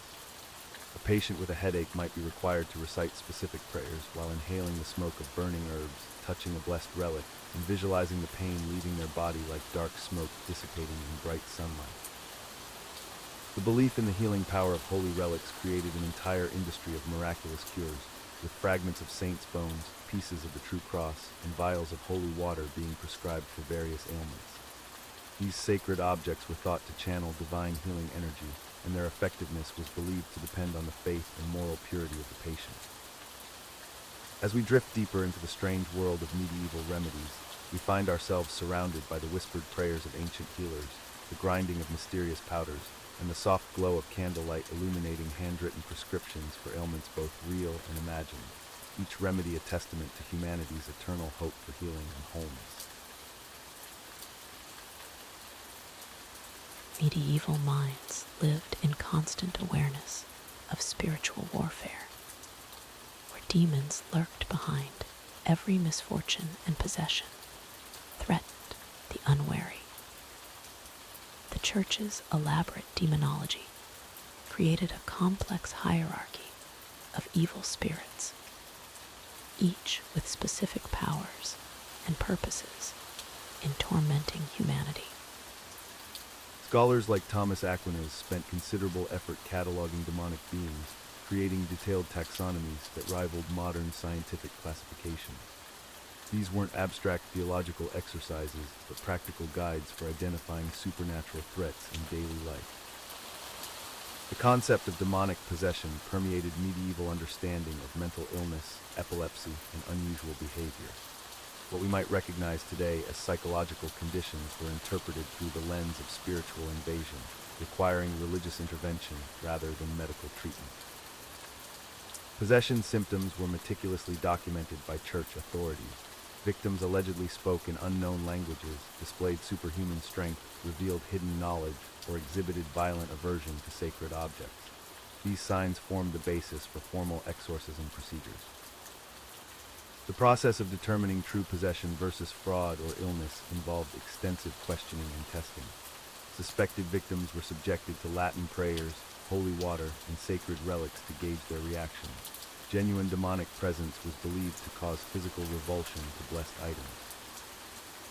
Exorcism rituals followed strict protocols outlined in church manuals. Priests would fast, pray, and purify themselves before confronting demonic forces. The ceremonies could last days or weeks, involving repeated prayers, commands, and spiritual combat between holy and unholy powers. Demons were thought to enter human bodies through various means. Sinful behavior, dabbling in magic, or simply being in the wrong place at the wrong time could invite possession. Some believed demons could be inherited, passed down through family lines like genetic traits. The medieval imagination populated the world with countless demonic entities. Incubi and succubi preyed on sleeping victims, while other spirits specialized in causing specific ailments or disasters. Each demon had particular weaknesses and could be repelled by appropriate countermeasures. Holy water became the primary weapon against demonic influence. Blessed by priests using ancient formulas, this sanctified liquid was believed to burn evil spirits on contact. Households kept supplies readily available, sprinkling it liberally around homes and possessions. Protective amulets and talismans flourished alongside official church teaching. People wore blessed medals, carried scripture verses, or kept sacred relics to ward off demonic attack. These items were believed to create spiritual barriers impenetrable to evil forces. The sign of the cross served as both protection and weapon in spiritual warfare. Medieval Christians made this gesture frequently throughout the day, believing it created invisible shields against demonic influence. The simple motion was thought to cause demons physical pain. Certain times and places were considered especially vulnerable to demonic activity. Midnight, crossroads, and abandoned buildings attracted evil spirits. Travelers took special precautions when passing through these dangerous zones, often carrying extra protection or avoiding them entirely. Children were thought particularly susceptible to possession due to their spiritual innocence and vulnerability. Parents watched for signs of unusual behavior, strange speech, or inexplicable knowledge that might indicate demonic influence. Early intervention was considered crucial for successful treatment. The concept of demonic temptation extended beyond possession to everyday moral struggles. Devils were believed to whisper suggestions, plant evil thoughts, and exploit human weaknesses. Resisting these influences required constant vigilance and spiritual discipline. Certain professions were considered especially risky for demonic encounter. Gravediggers, executioners, and those who worked with the dead faced regular exposure to evil spirits. These individuals often developed elaborate protective rituals to safeguard their souls. The church taught that demons could inhabit objects as well as people. Cursed items, pagan artifacts, or possessions of the wicked might harbor evil spirits. Blessing ceremonies were performed to cleanse suspicious objects before they could be safely used. Weather phenomena were frequently attributed to demonic interference. Sudden storms, crop failures, or unusual natural events were seen as evidence of supernatural malevolence. Communities would organize prayers and processions to combat these spiritual attacks on their welfare. The practice of exorcism wasn't limited to possessed individuals. Entire buildings, fields, or even towns might require spiritual cleansing if demonic influence was suspected. These large-scale rituals involved multiple priests and extensive ceremonial procedures. Medieval literature is filled with accounts of successful exorcisms, serving both as entertainment and instruction. These stories reinforced belief in demonic reality while demonstrating the power of faith and proper ritual to overcome evil forces. The fear of possession influenced medieval architecture and urban planning. Churches were strategically positioned to provide spiritual protection, while certain building materials and decorative elements were chosen for their supposed ability to repel demons. Confession became a crucial tool in preventing demonic influence. Regular admission of sins was believed to close spiritual doorways that demons might exploit. The sacrament provided both cleansing and protection against future supernatural attack. The medieval understanding of dreams included significant demonic elements. Nightmares, disturbing visions, or prophetic dreams were often interpreted as demonic communication or attack. Special prayers and protective rituals were developed to guard sleep from evil influence. Scholarly debates raged over the precise nature of demonic beings. Were they purely spiritual entities, or did they possess some form of physical substance? These theological discussions had practical implications for understanding how demons operated in the material world. The concept of demonic hierarchy influenced medieval social understanding. Just as earthly society had ranks and orders, the demonic realm was organized with princes, dukes, and lesser spirits, each commanding specific powers and territories in their war against humanity. These elaborate beliefs about demons and possession shaped medieval life in profound ways, creating a worldview where spiritual warfare was constant and supernatural threats lurked behind every shadow, requiring eternal vigilance and unwavering faith. Numbers held mystical power in medieval minds, shaping decisions from marriage dates to battle plans. The superstitions surrounding certain digits ran so deep that entire communities would alter their behavior based on numerical beliefs passed down through generations of fearful whispers. 7 emerged as the most sacred number in medieval Europe, its power stemming from biblical references and natural observations. The 7 days of creation, 7 deadly sins, and 7 virtues created a framework of divine significance that permeated daily life. Medieval people believed that events occurring in groups of 7 carried special meaning from God himself. Farmers would plant their most important crops on the 7th day after a new moon, convinced that this timing would yield 7 times the normal harvest. Merchants would price their most valuable goods in multiples of 7, believing this would attract prosperity and ward off thieves who might be deterred by the number's protective power. The number 3 held similar reverence, representing the Holy Trinity and appearing throughout Christian symbolism. Medieval superstition dictated that important actions should be performed 3 times for maximum effectiveness. Prayers were repeated thrice, doors were knocked upon 3 times, and even simple tasks like stirring soup required 3 clockwise motions to ensure good fortune. Blacksmiths would strike their anvils 3 times before beginning work, believing this ritual would prevent their tools from breaking and ensure the strength of whatever they forged. Mothers would kiss their children's foreheads 3 times each morning, convinced this would protect them from evil spirits throughout the day.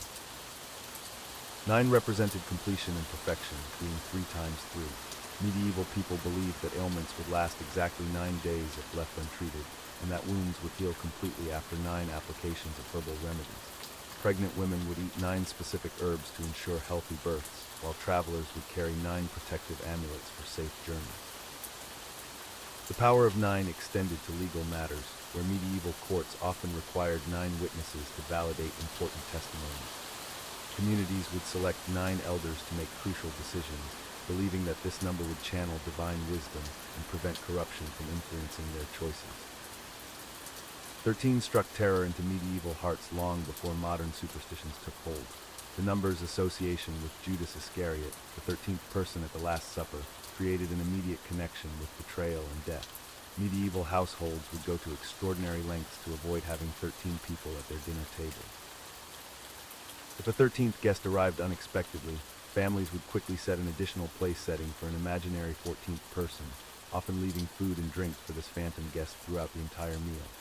Some households kept wooden dolls specifically for this purpose, dressing them in fine clothes and treating them as honored guests to appease any supernatural forces. The fear of 13 extended beyond social gatherings into architecture and urban planning. Medieval builders would deliberately skip the 13th step when constructing staircases, jumping from 12 directly to 14. Entire buildings were designed without 13th floors, with the space either left empty or converted into storage areas that no one would occupy for extended periods. Ships refused to depart on the 13th day of any month, with captains and crews believing that such voyages were doomed to encounter storms, pirates, or supernatural sea monsters. Port authorities would often reschedule departures to accommodate these beliefs, understanding that superstitious sailors performed poorly when convinced of impending doom.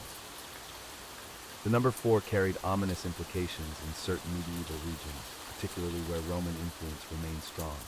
The Latin word for 4, quatuor, sounded similar to words associated with death and misfortune. Medieval scholars avoided organizing their writings into 4 main sections, preferring 3 or 5 divisions to prevent their work from being cursive. 6 represented imperfection and incompleteness, falling short of the divine 7. Medieval people believed that projects begun on the 6th day of the week would remain forever unfinished, while gifts given in sets of 6 would bring disappointment to their recipients. Merchants learned to avoid pricing items at 6 coins, as customers believed such purchases would bring bad luck.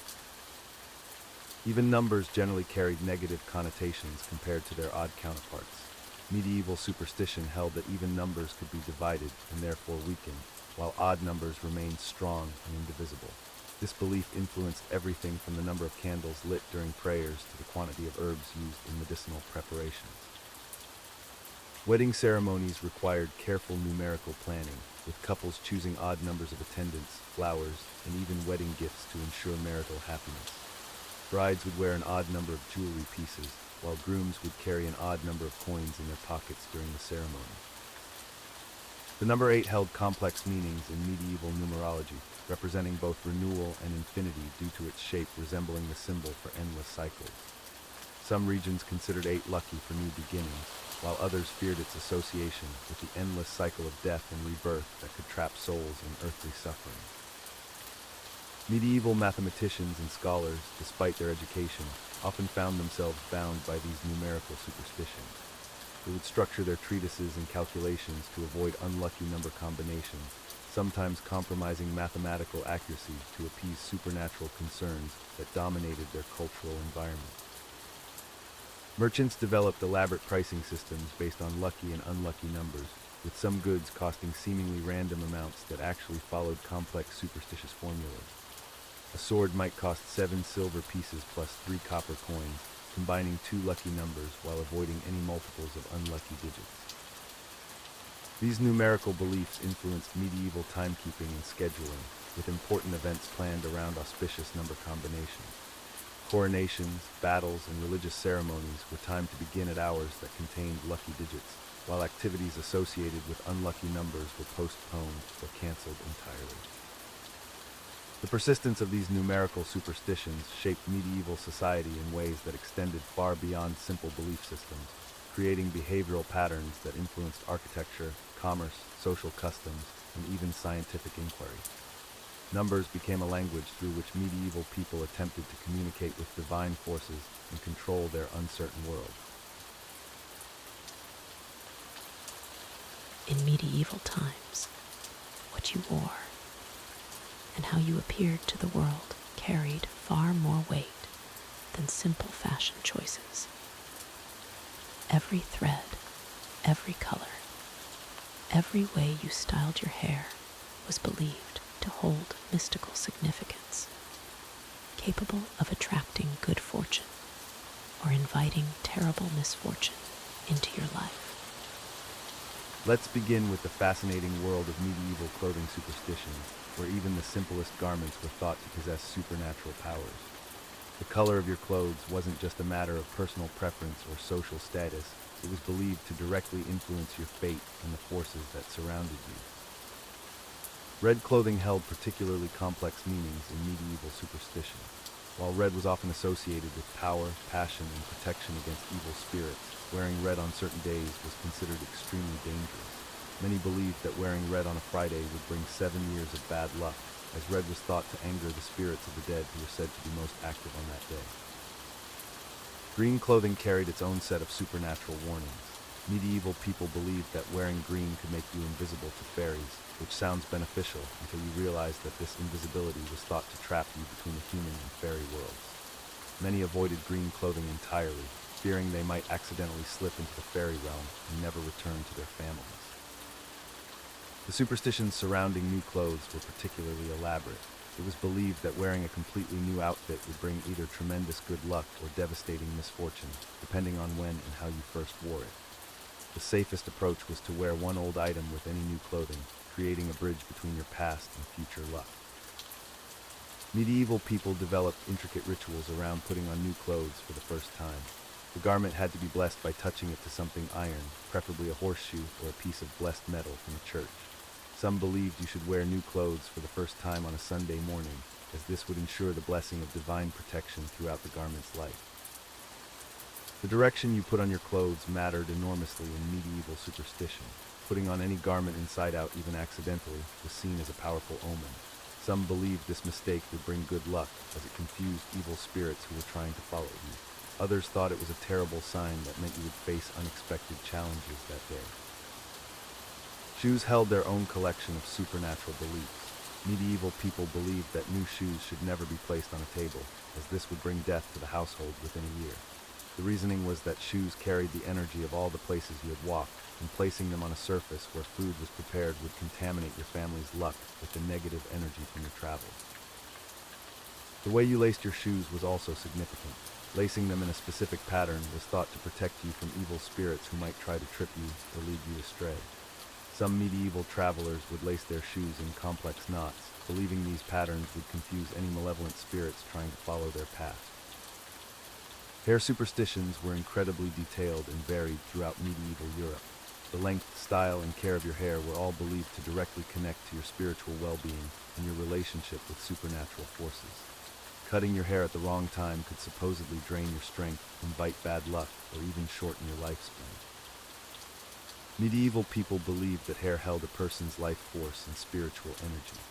This is why cutting hair was often done according to lunar cycles, with many believing that cutting hair during a waxing moon would help it grow back stronger and healthier, while cutting during a waning moon would weaken both the hair and the person's overall vitality. The disposal of cut hair was treated with extreme care in medieval times. Hair clippings could never be simply thrown away or burned carelessly, as this was believed to give witches and evil spirits power over the person whose hair it was. Instead, hair had to be buried in blessed ground or burned with specific prayers to prevent it from being used in harmful magic. Braiding hair carried its own supernatural significance. Medieval women often braided protective charms, herbs, or small blessed objects into their hair, believing this would create a shield against evil influences. The number of braids mattered too, with 3 braids representing the Holy Trinity and providing divine protection, while 7 braids were thought to confuse demons who couldn't count past 6. Combing hair had to be done with careful attention to superstitious practices. Medieval people believed that combing your hair at night would invite nightmares and evil spirits into your dreams.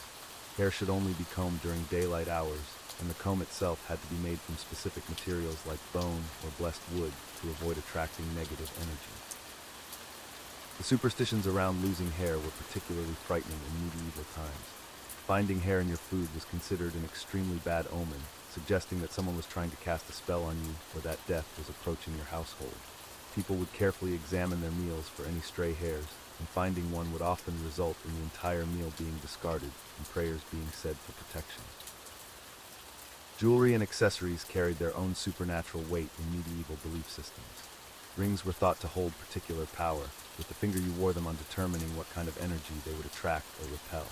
Wedding rings had to be worn on the 4th finger of the left hand because medieval people believed the vein in that finger led directly to the heart, creating a mystical connection between the ring and the wearer's life force.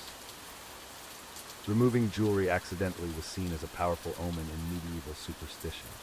If a ring slipped off your finger unexpectedly, it was believed to mean that a significant change was coming to your life, often involving love or marriage. Losing a piece of jewelry entirely was thought to mean you would soon lose something or someone important to you. The materials that jewelry was made from were believed to have specific protective or attractive properties.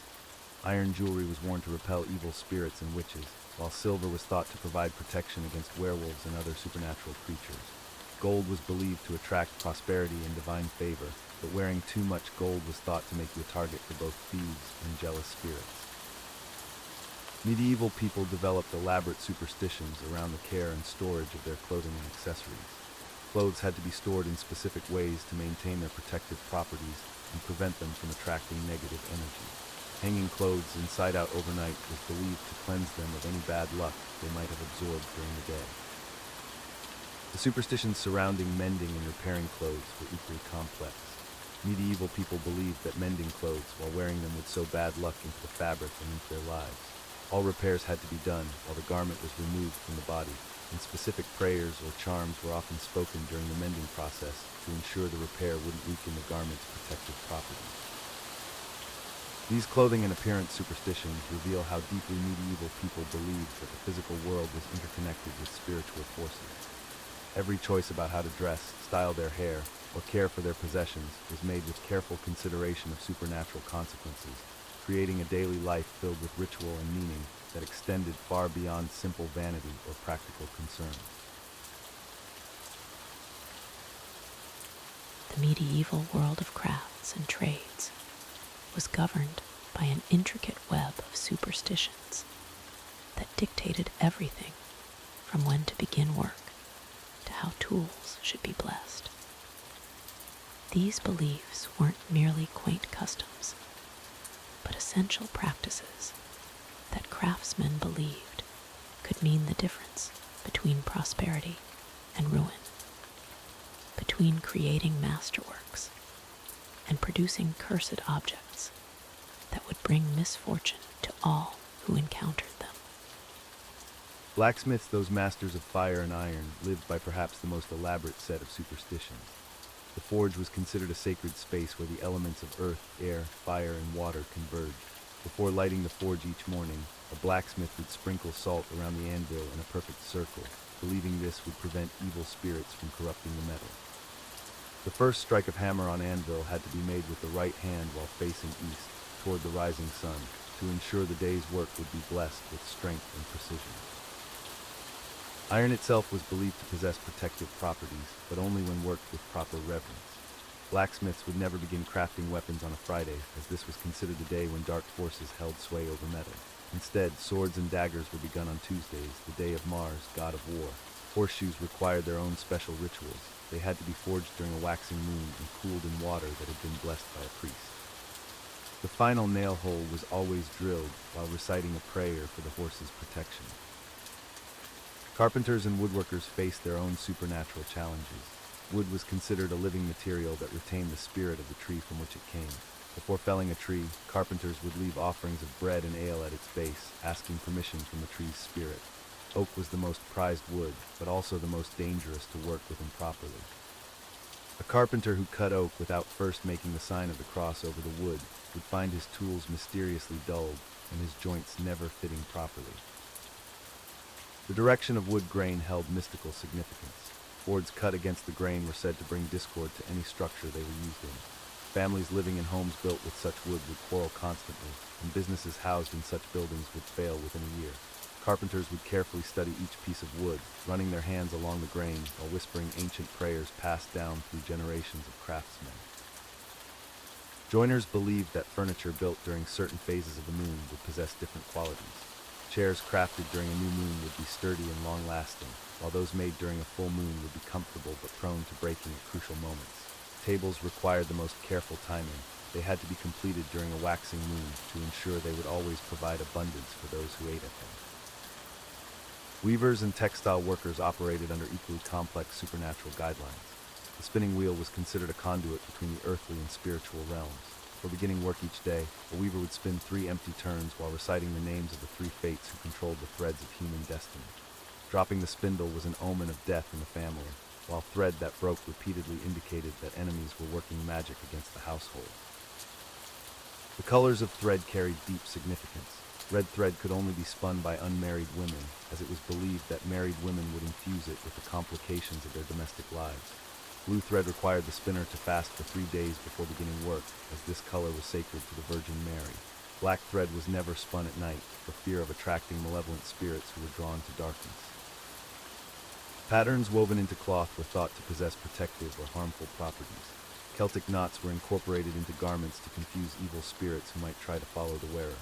Certain geometric patterns were forbidden, as they were believed to create gateways for demons. A weaver who accidentally created such a pattern would have to unravel the entire piece and begin again, or risk cursing whoever wore the finished garment. Bakers faced their own unique superstitions, as bread was considered the staff of life and therefore sacred. The oven had to be blessed each morning with a sprinkle of holy water, and the first loaf of the day was always given to the poor as an offering.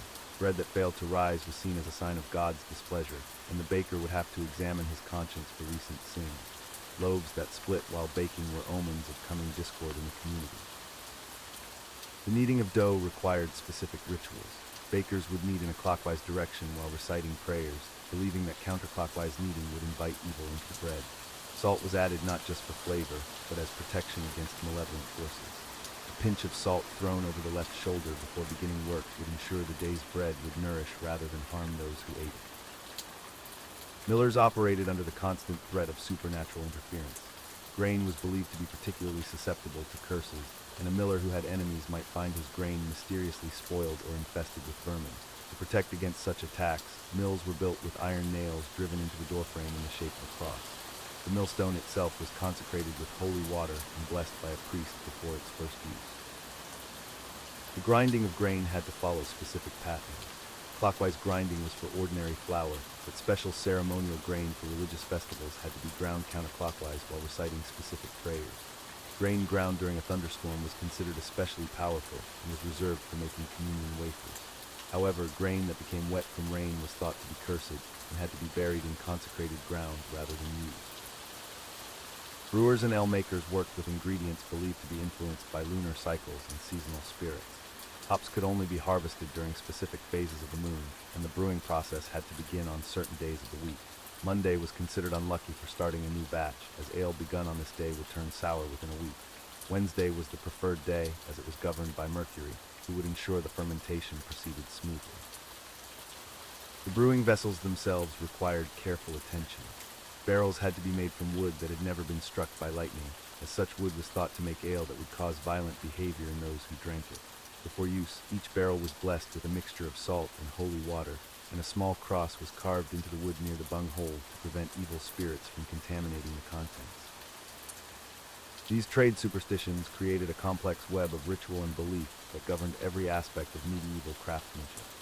Masters passed these traditions to apprentices not as quaint customs, but as essential knowledge for survival in their chosen profession.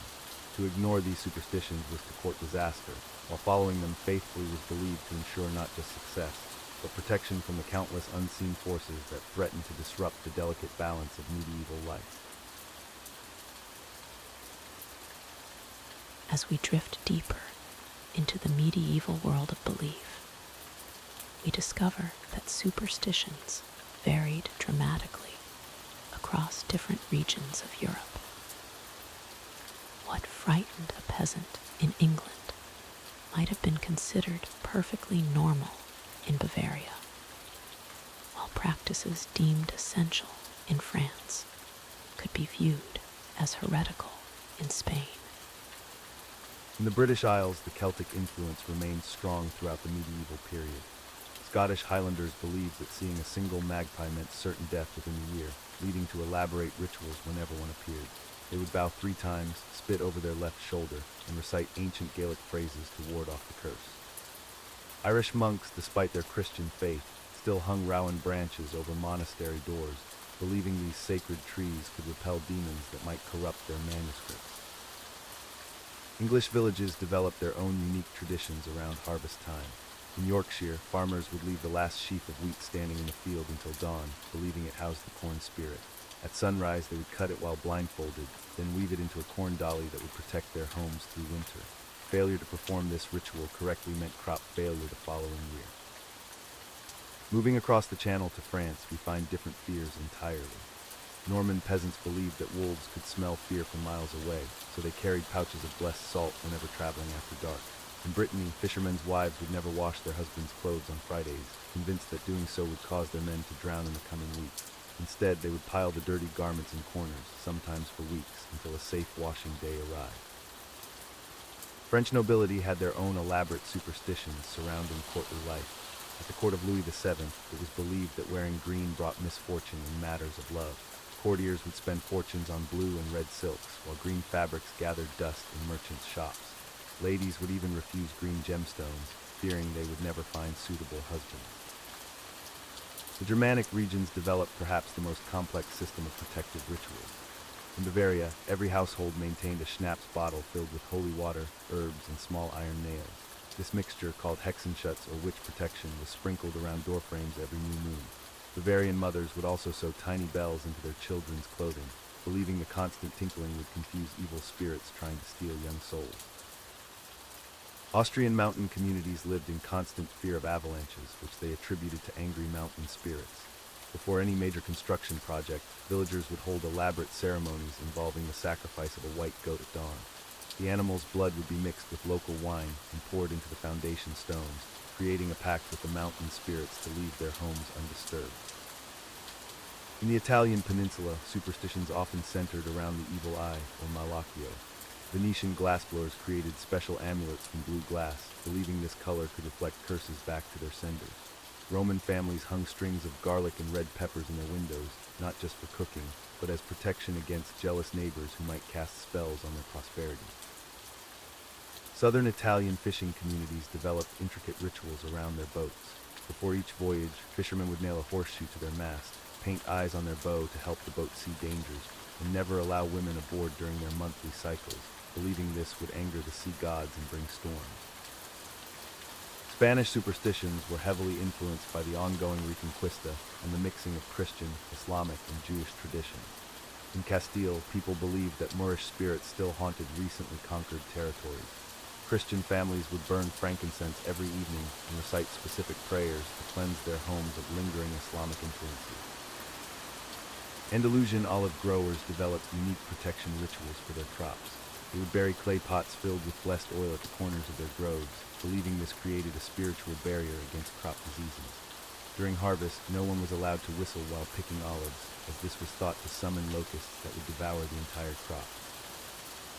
In the northernmost regions of Scandinavia, where Christianity arrived later and pagan traditions remained strong, superstitions often involved appeasing Norse spirits.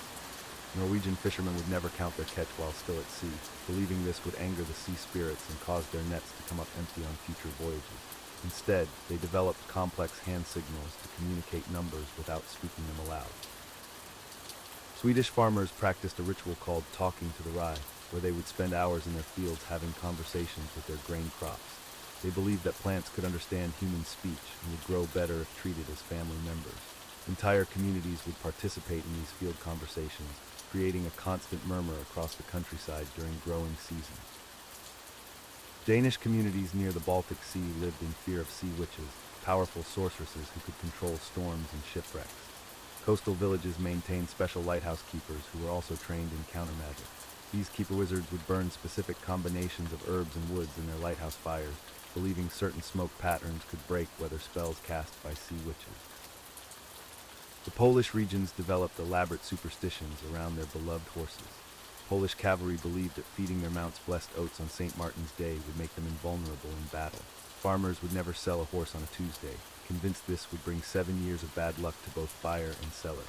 Horse hair was collected and woven into protective amulets worn by riders during dangerous journeys.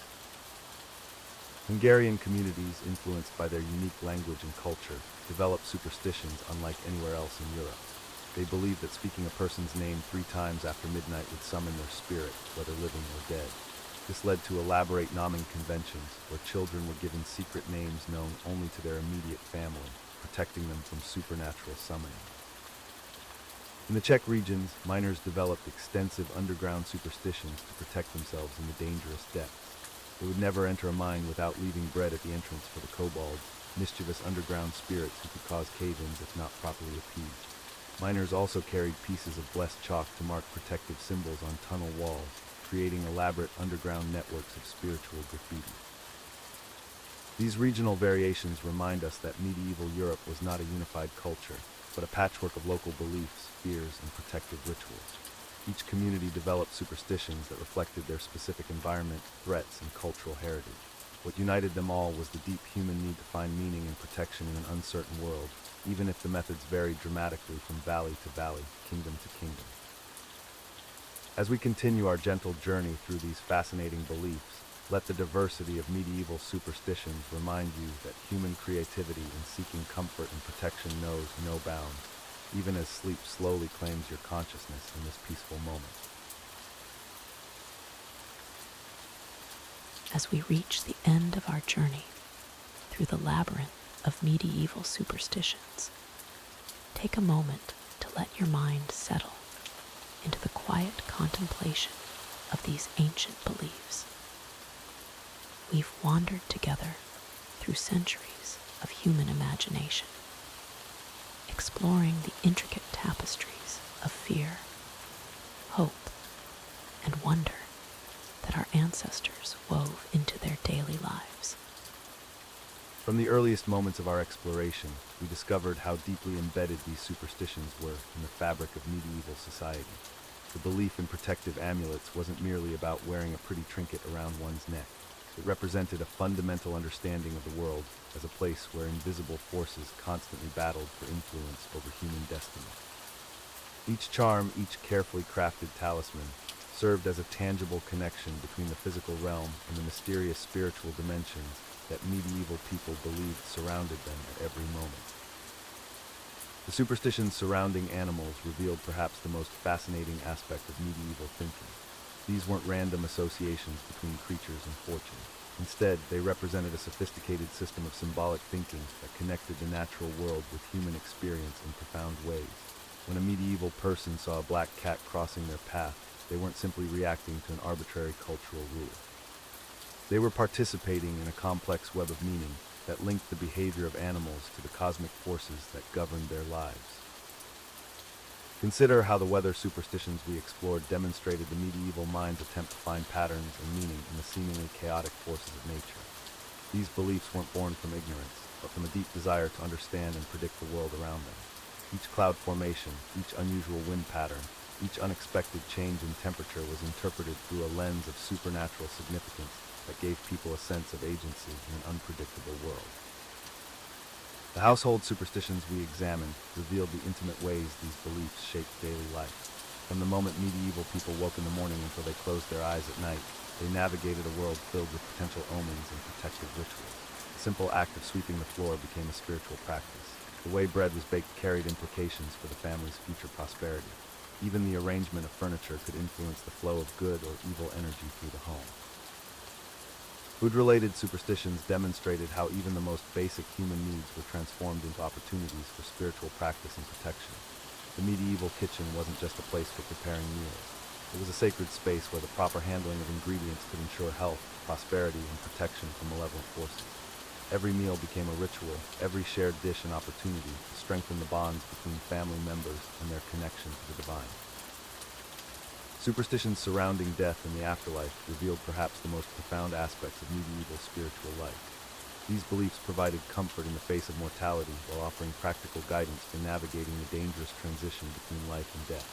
The elaborate rituals surrounding burial, the careful attention to signs and omens preceding death, and the complex beliefs about communication with the deceased all served to make the mystery of death more manageable and meaningful.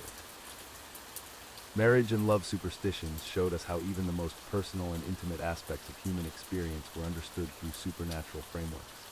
The medieval approach to romance wasn't simply about personal attraction or compatibility. It involved careful attention to cosmic timing, spiritual protection, and the proper alignment of supernatural forces to ensure lasting happiness and fertility. The seasonal superstitions we explored demonstrated how medieval people understood their lives as intimately connected to the natural cycles of the earth. Each change of season brought its own set of beliefs, rituals, and protective practices. This wasn't mere agricultural pragmatism, but a sophisticated understanding of human life as part of a larger cosmic rhythm that required careful attention and respect. As you drift towards sleep, remember that these medieval superstitions weren't simply quaint historical curiosities. They represented humanity's eternal struggle to find meaning, protection, and connection in an uncertain world. The same impulses that drove our ancestors to hang protective herbs above their doorways and carefully observe the flight patterns of birds continue to influence us today, though perhaps in different forms. Let these ancient beliefs remind you of the rich tapestry of human imagination and the endless creativity we bring to the task of making sense of our existence.